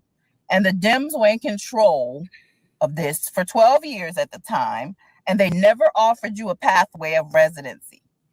Also, I want to know, anybody notice how quiet they're being? But they're extra loud about them Hispanic illegals, though, right? Bottom line is, you thought you had a friend while deceiving the people who actually were being a friend to you, okay? Also, let me say this really quick. If you came here in 2010, courtesy of Obama, how you built America? So you built America in 16 years, and you've had freedom in Haiti since 1804? See, the jokes write themselves. Ma'am, go home. Go home and take some of your people who were only supposed to be here temporarily with you. You can speak up or out all you want and passionately all you want. I don't think them folks really care, and they're not listening. It's falling on deaf ears. This is the law of the land, the Supreme Court, one of the most racist ever. All of a sudden, you in your country, when you constantly rep Haiti, which you're now fighting not to go back to. You're going to have to be builders and fighters, doctors and lawyers and everything else, everywhere else in Haiti, because ICE is on the back of your neck. These folks ain't playing with y'all. The same folks we tried to warn y'all about. Go home. Get out. We know our country's better than yours. That's because we filled it with our work ethic and our culture and our values.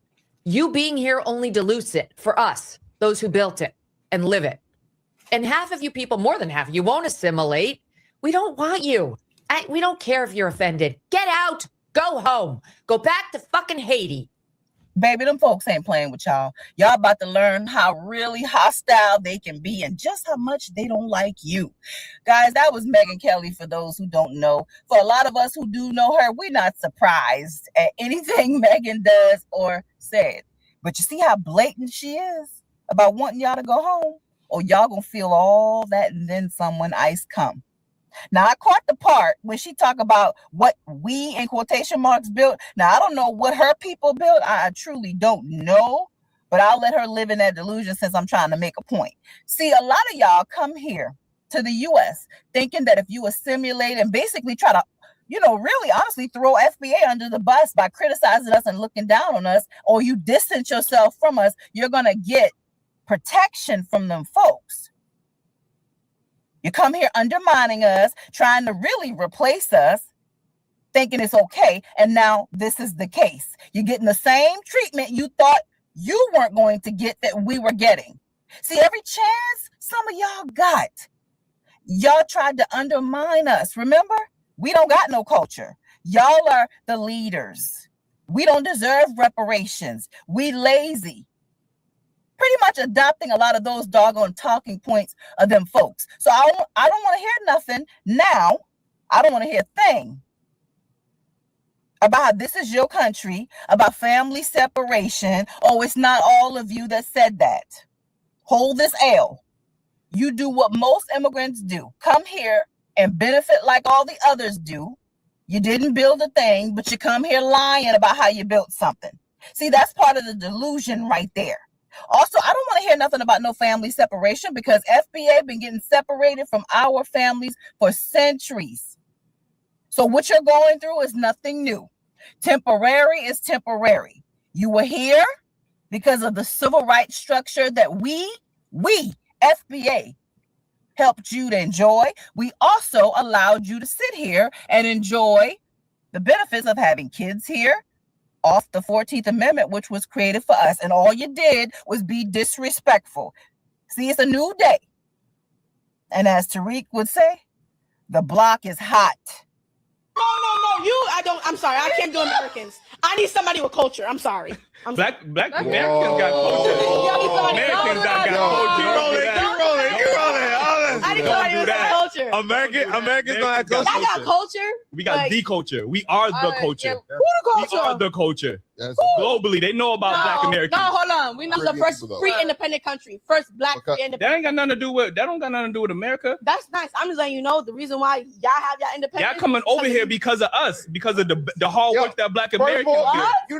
And we set the stage for y'all immigrants to come over here and profit off of America. And you're mad that we came to, no, I'm not mad. I'm telling you what Black culture provided for you and your family.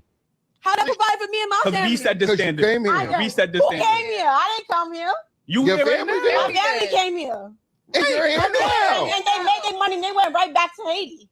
So what's up? So why you ain't go right back to Haiti? Because why would I come back to Haiti? I'm Gucci where I'm at. Where your parents live? They're here.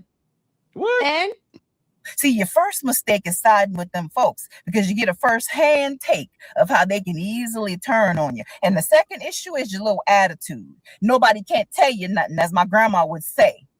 See, you thought you were going to come here and insult us. I still can't get past that. And tell us how hard you work. And now you work hard, but you're going to work hard either fighting them back and they're going to win regardless, or you're going to work hard in Haiti. Because again, them folks ain't playing with you. See, you thought you knew it all. You thought you knew this country when we tried to help you, because we've been experiencing and dealing with these folks since the beginning of time. See, you keep talking about how you won back in 1804. That's just one event. And I'm not taking that from anybody, but we got countless wins. Black towns, business districts, community, and then some. Those were all sabotaged, sitting under lakes, highways, airports, flooded. But we still kept going and we never fled. See, you hanging on to 1804 energy, and now you got to use that because Trump and ICE is coming, or as my daddy would say, a-coming. If you work so hard and you build such amazing things, go home and build and take that disrespect with you. You guys have to check this out. So you can basically enter a prompt like this and add a few. I'm Haitian. Why? Where you from? What's your background? You American? Dirty Black American? Dirty Black American. This is coming from a woman who actually comes from a country where some of her people actually do eat dirt cookies. See, this right here is the disrespect. They got a lot of people just watching ICE. A lot of people are laughing and enjoying the view. I'm not really laughing and enjoying the view because I would never do that. But the truth is the truth. Some of us would help you out, but Some of us are dirty. Remember, we're lazy. And that's fine, because I'm going to be even more lazy now that I just made me some rice with smothered shrimp and today is my day off. See, I'm going to sit here and watch these Lifetime movies and look around at a few of these social media apps on my phone as I relax and be lazy today. You see, disrespectful people like this will never make me feel bad for them. I'm not one of those turn the other cheek type of people. It is what it is. And I'm not knocking anybody for what they choose to believe, but it's hard for some of us to feel sympathy for some people with an attitude like this woman right here.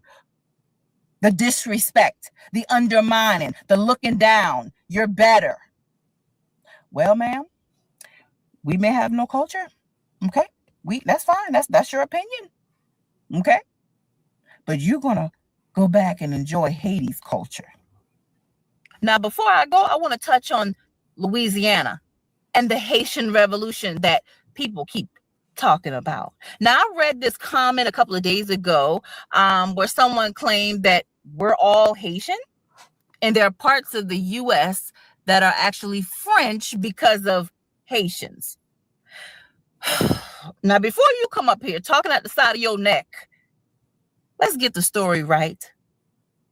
Yes, the Louisiana Purchase happened. And yes, the United States gained roughly 1/3 of its present-day land in that area because of enslaved Haitians defeating the French. But let's be realistic here. Take the emotion out of it. Here is what happened, okay? Now, a French ruler by the name of Napoleon Bonaparte dreamed of building a massive empire in North America. Now, Haiti was supposed to be the centerpiece of that, but the enslaved people of Haiti rose up and had other ideas. Now, they revolted, defeated Napoleon's military, and completely destroyed his dream of expanding his quote-unquote French empire in the Americas. Shout out to them for that. I'm never going to take that away from them. Now, after suffering that defeat, Napoleon decided to sell the Louisiana territory to the U.S. in the 1800s. Now, that's part of the story of the Louisiana Purchase. But here's the part that many leave out. What exactly did the Louisiana Purchase actually do for Black Americans who were enslaved in the U.S.? What tangible freedom did it bring to us?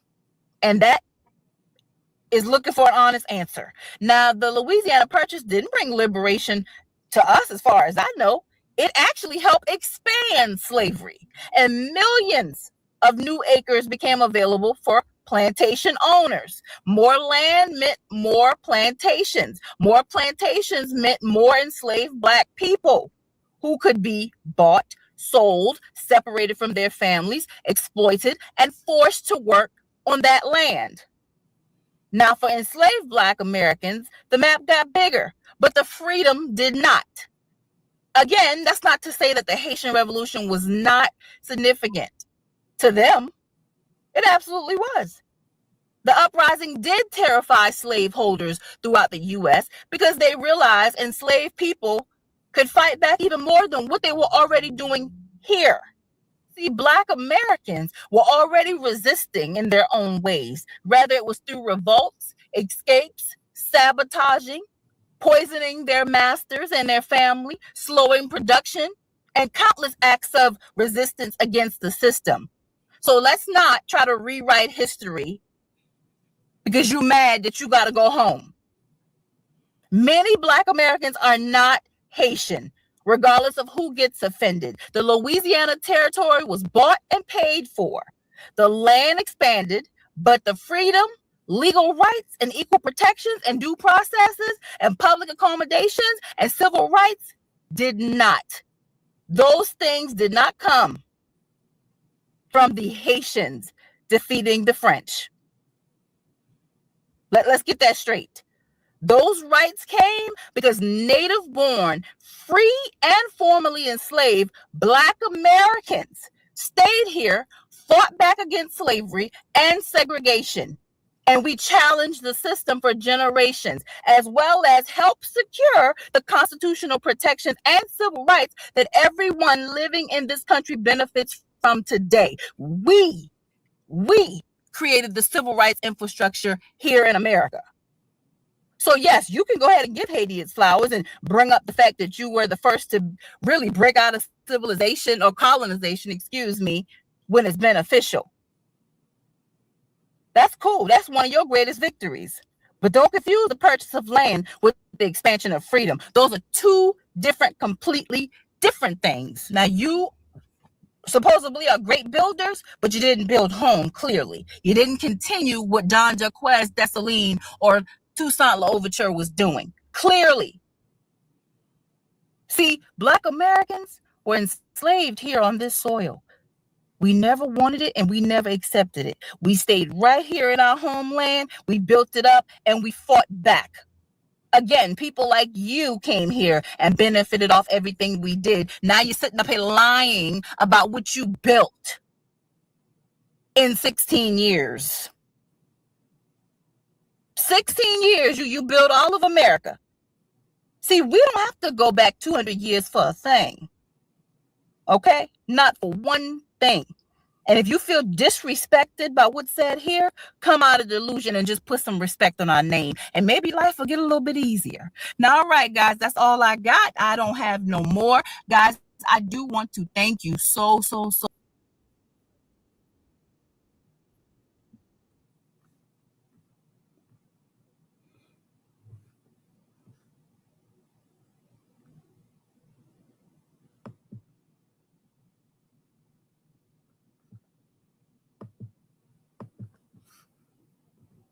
Man, I got some more that I want to show you.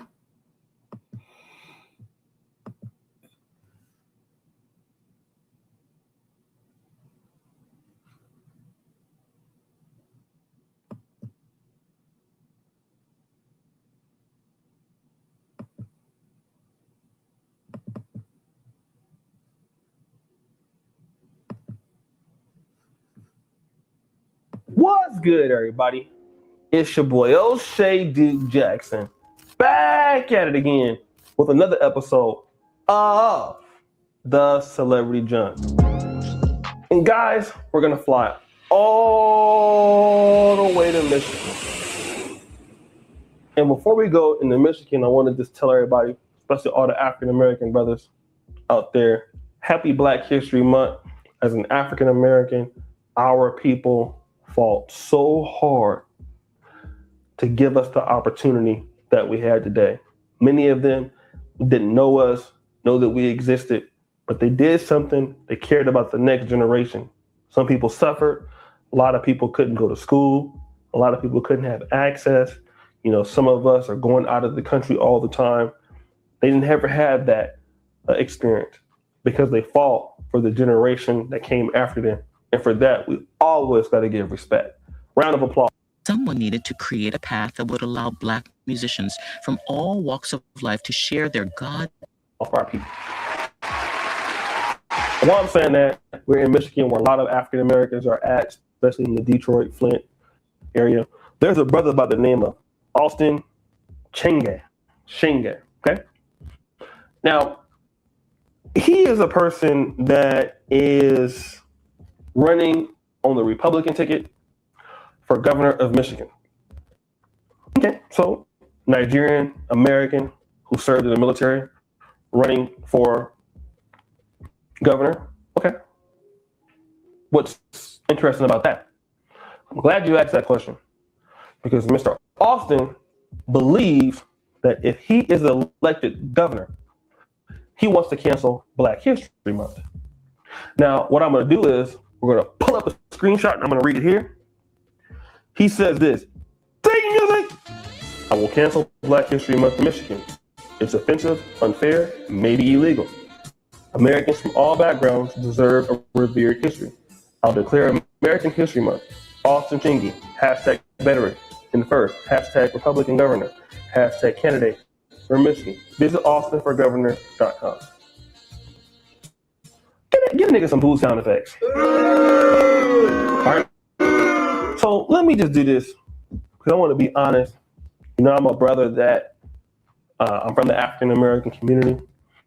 And before I went to Africa, I used to notice that there was sometimes, not all the times, a difference in between, let's say, the Nigerian American community or certain communities a little bit more closer, like Liberia, but certain people were, Kenyans or, they were over there, we were over here.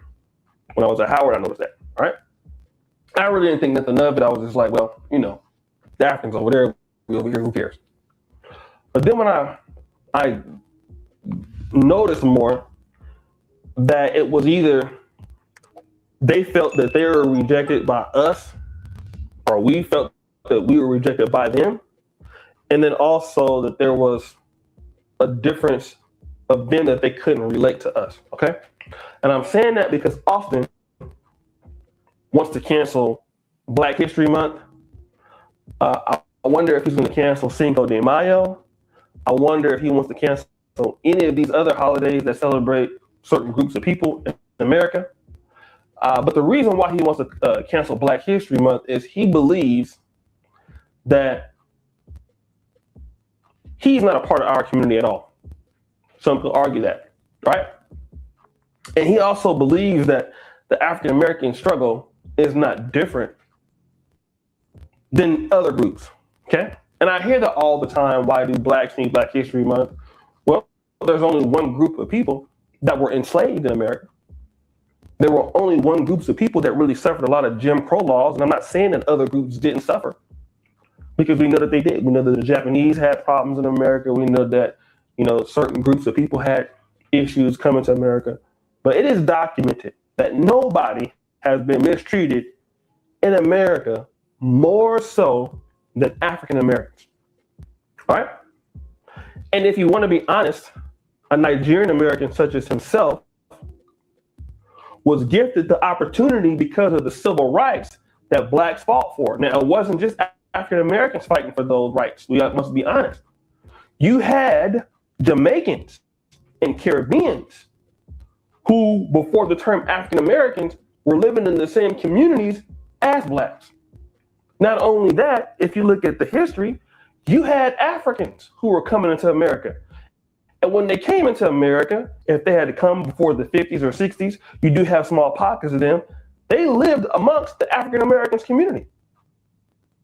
And they stood up for those rights as well. If they were from Africa, it didn't matter, right? The Black community was, if you were Black in America, the majority of us were American Blacks, but then Jamaicans, the Haitians, we lived in the same pockets, even in the South, Haitians and stuff like that. Haitians became African Americans. You have some Africans that came and became African Americans. Just like you have some of our African Americans that went to France and became Black French, or to Canada and became Black Canadians.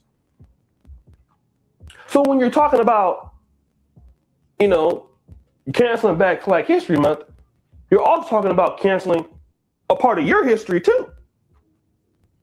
Because a lot of Blacks originated from where your place is. And he's a proud person from Nigeria. I looked at your website. But see, we must not let a person like this be divisive and think like all Africans feel like this or all African immigrants feel like this. This is the guy who's cloud chasing. He wants to get, some butter biscuits from the greater society. And I want to tell you, when you talk like this, not only do your people lose respect for you, the greater society loses respect for you because you're so willing to turn on the closest group of people to you to get with them. They're never going to give you the same respect that you're asking for. Why would you want to cancel Black History Month for a group of people who have been historically oppressed, that have contributed to the United States, and again, you want to come after Blacks. It's the same thing that I said about African Americans.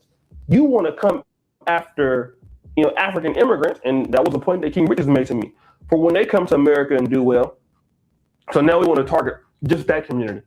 When the Hispanic community is, in certain parts of California, they pushing Blacks out, not all of them, but some of them, with violence.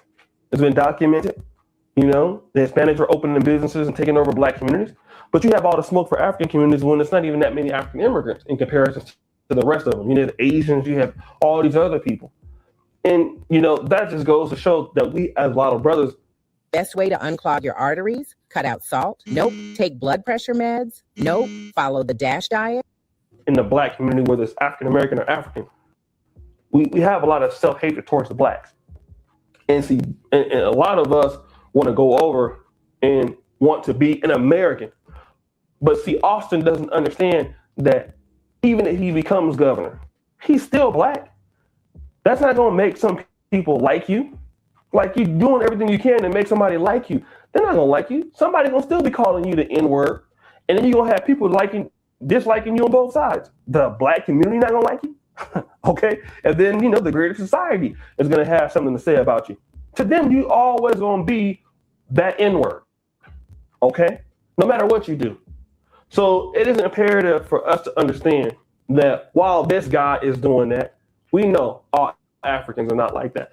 We know that most blacks won't respect. If you're nice to them, they'll be nice to you.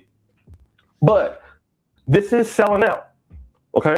I would never say, well, you know what? We should never celebrate Nigerian Independence Day in America, which is, I think it's October the 1st of every year. Would you say that? I bet you want to go to Nigerian Independence Parade, don't you? And so we have to be able to respect each other's struggles. This is how the African community and the black community in America come at odds sometimes. Because, hey, as you respect our struggle, we can respect your struggle. Then we can come together on things that we can agree on and build for the next generation. Well, guys, it's your boy.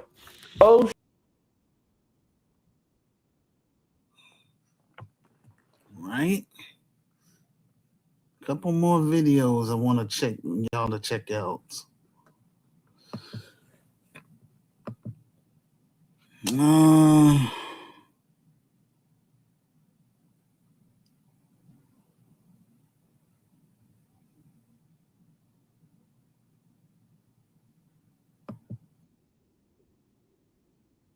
And 50,000 Haitians that Biden let into this country. First of all, these Democrat voters forgot the meaning of the word temporary. Secondly, they are also upset about losing their low-wage brown workers. Check out this comment from this Democrat woman. Who is going to take care of our elderly and folks in hospital? You think Americans want those jobs? Haitians are about 1/4 to 1/3 of healthcare workers and the best, most caring at their job. This is who wrote that comment. This reason for having low-cost brown immigrants come do the hard jobs is exactly the same excuse they used for slavery. Also, tell me you're in a blue state without telling me you're in a blue state. 1/3 of your healthcare workers are Haitians. The Supreme Court has sided with Trump on removing the temporary protected status of the 350,000 Haitians that Biden let into this country. First of all, these Democrat voters forgot the meaning of the word temporary.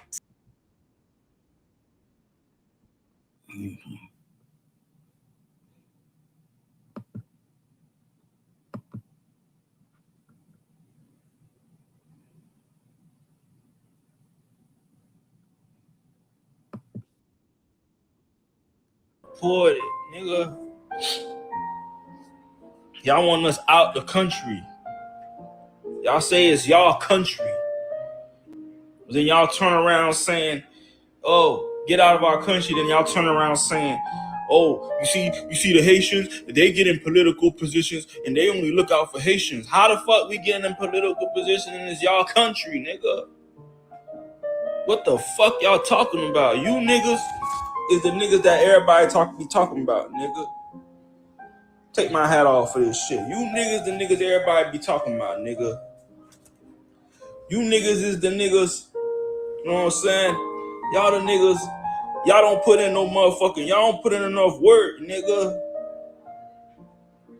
That's y'all problem, nigga. Don't get mad that somebody can't put the work in and lapped you, nigga. Listen to the NBAs. Don't be mad because we came in and we built shit and you was sitting on your mama, laying on your mama couch, nigga, because you was on probation for a petty crime and you only made $400 for it, nigga, and you spent it all on weed, boy. Who the fuck you think started the dread, nigga? Pay respect, nigga. And I got love for my real niggas, my American niggas who get into the back who know what it is. But I gotta say it, nigga. It ain't no other way to say it, nigga. Fuck that. Y'all don't even understand what y'all doing.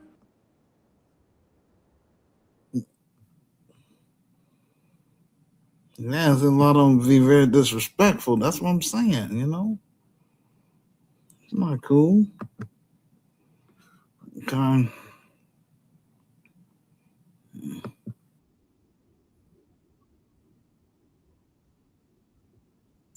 But we don't have anything to do with it. So let's get into it. I'm just curious as to why they're blaming us and saying that them being deported is our fault.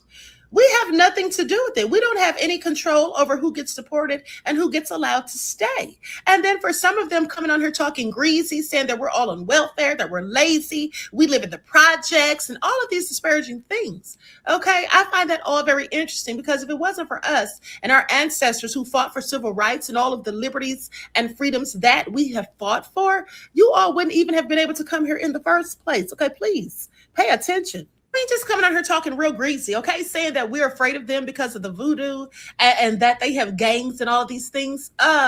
First of all, having gangs is nothing to brag on, but we have gangs too. But also voodoo. Why would we be concerned about that? It's not like we don't know voodoo as well. Okay, some of us call it roots. Okay, please pay attention. It's basically the same thing. I mean, they have all of this smoke for FBA, but they're not saying anything about Trump, Tom Homan, the border czar, or Stephen Miller. This was all they're doing. This is their idea. And they haven't even said one word about Megyn Kelly and that racist rant that she went on, just dragging them for filth just a few days ago. Okay, the only one I heard address that was Roland Martin. Okay, he stood up for his people, but I haven't heard them say anything. They're just choosing to go in on us, and I quite frankly think it's just displaced anger. Like I said, please pay attention. I mean, and then one of them said that all throughout the world, people think that we're the most ignorant and the idiots and all of that. Well, I have you know that the women who look like me in this country are one of the most educated groups.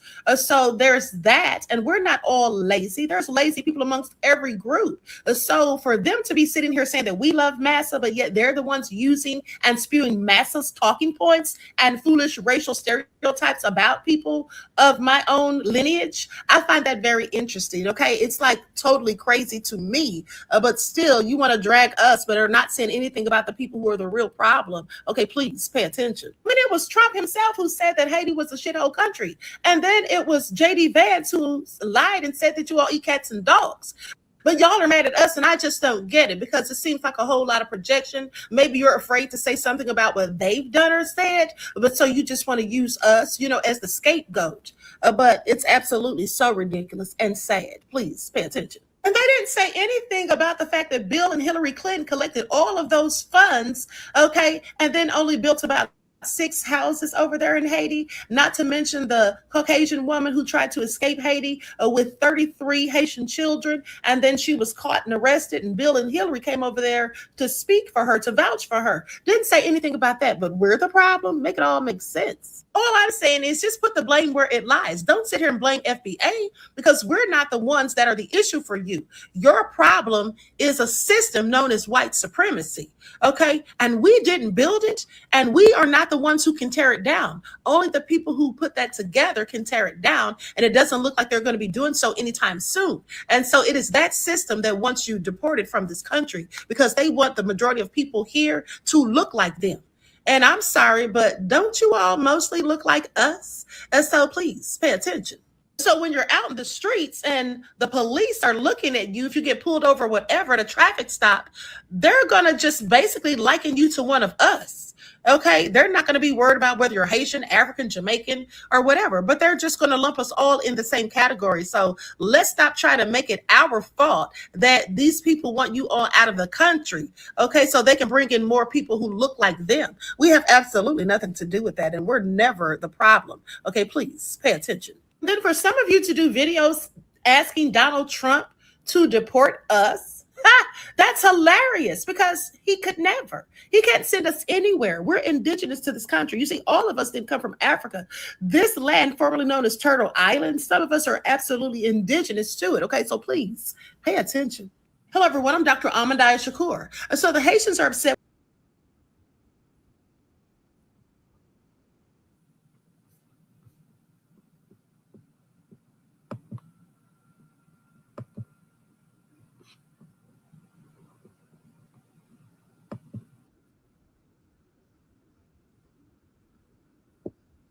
Sorry, hateful excuses of humans.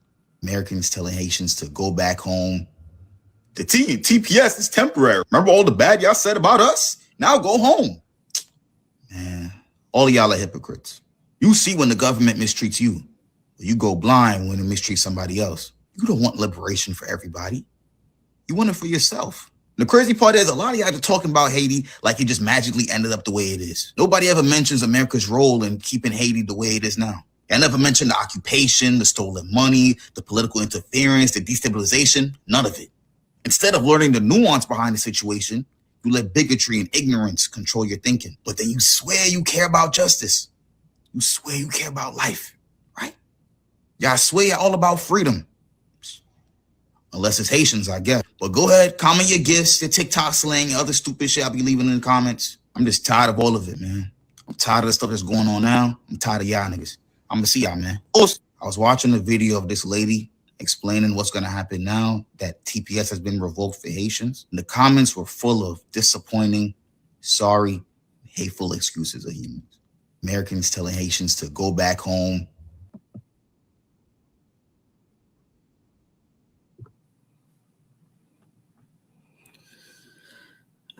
All right, ladies and gentlemen, that's going to do it for me. Peace and blessings. I'm out.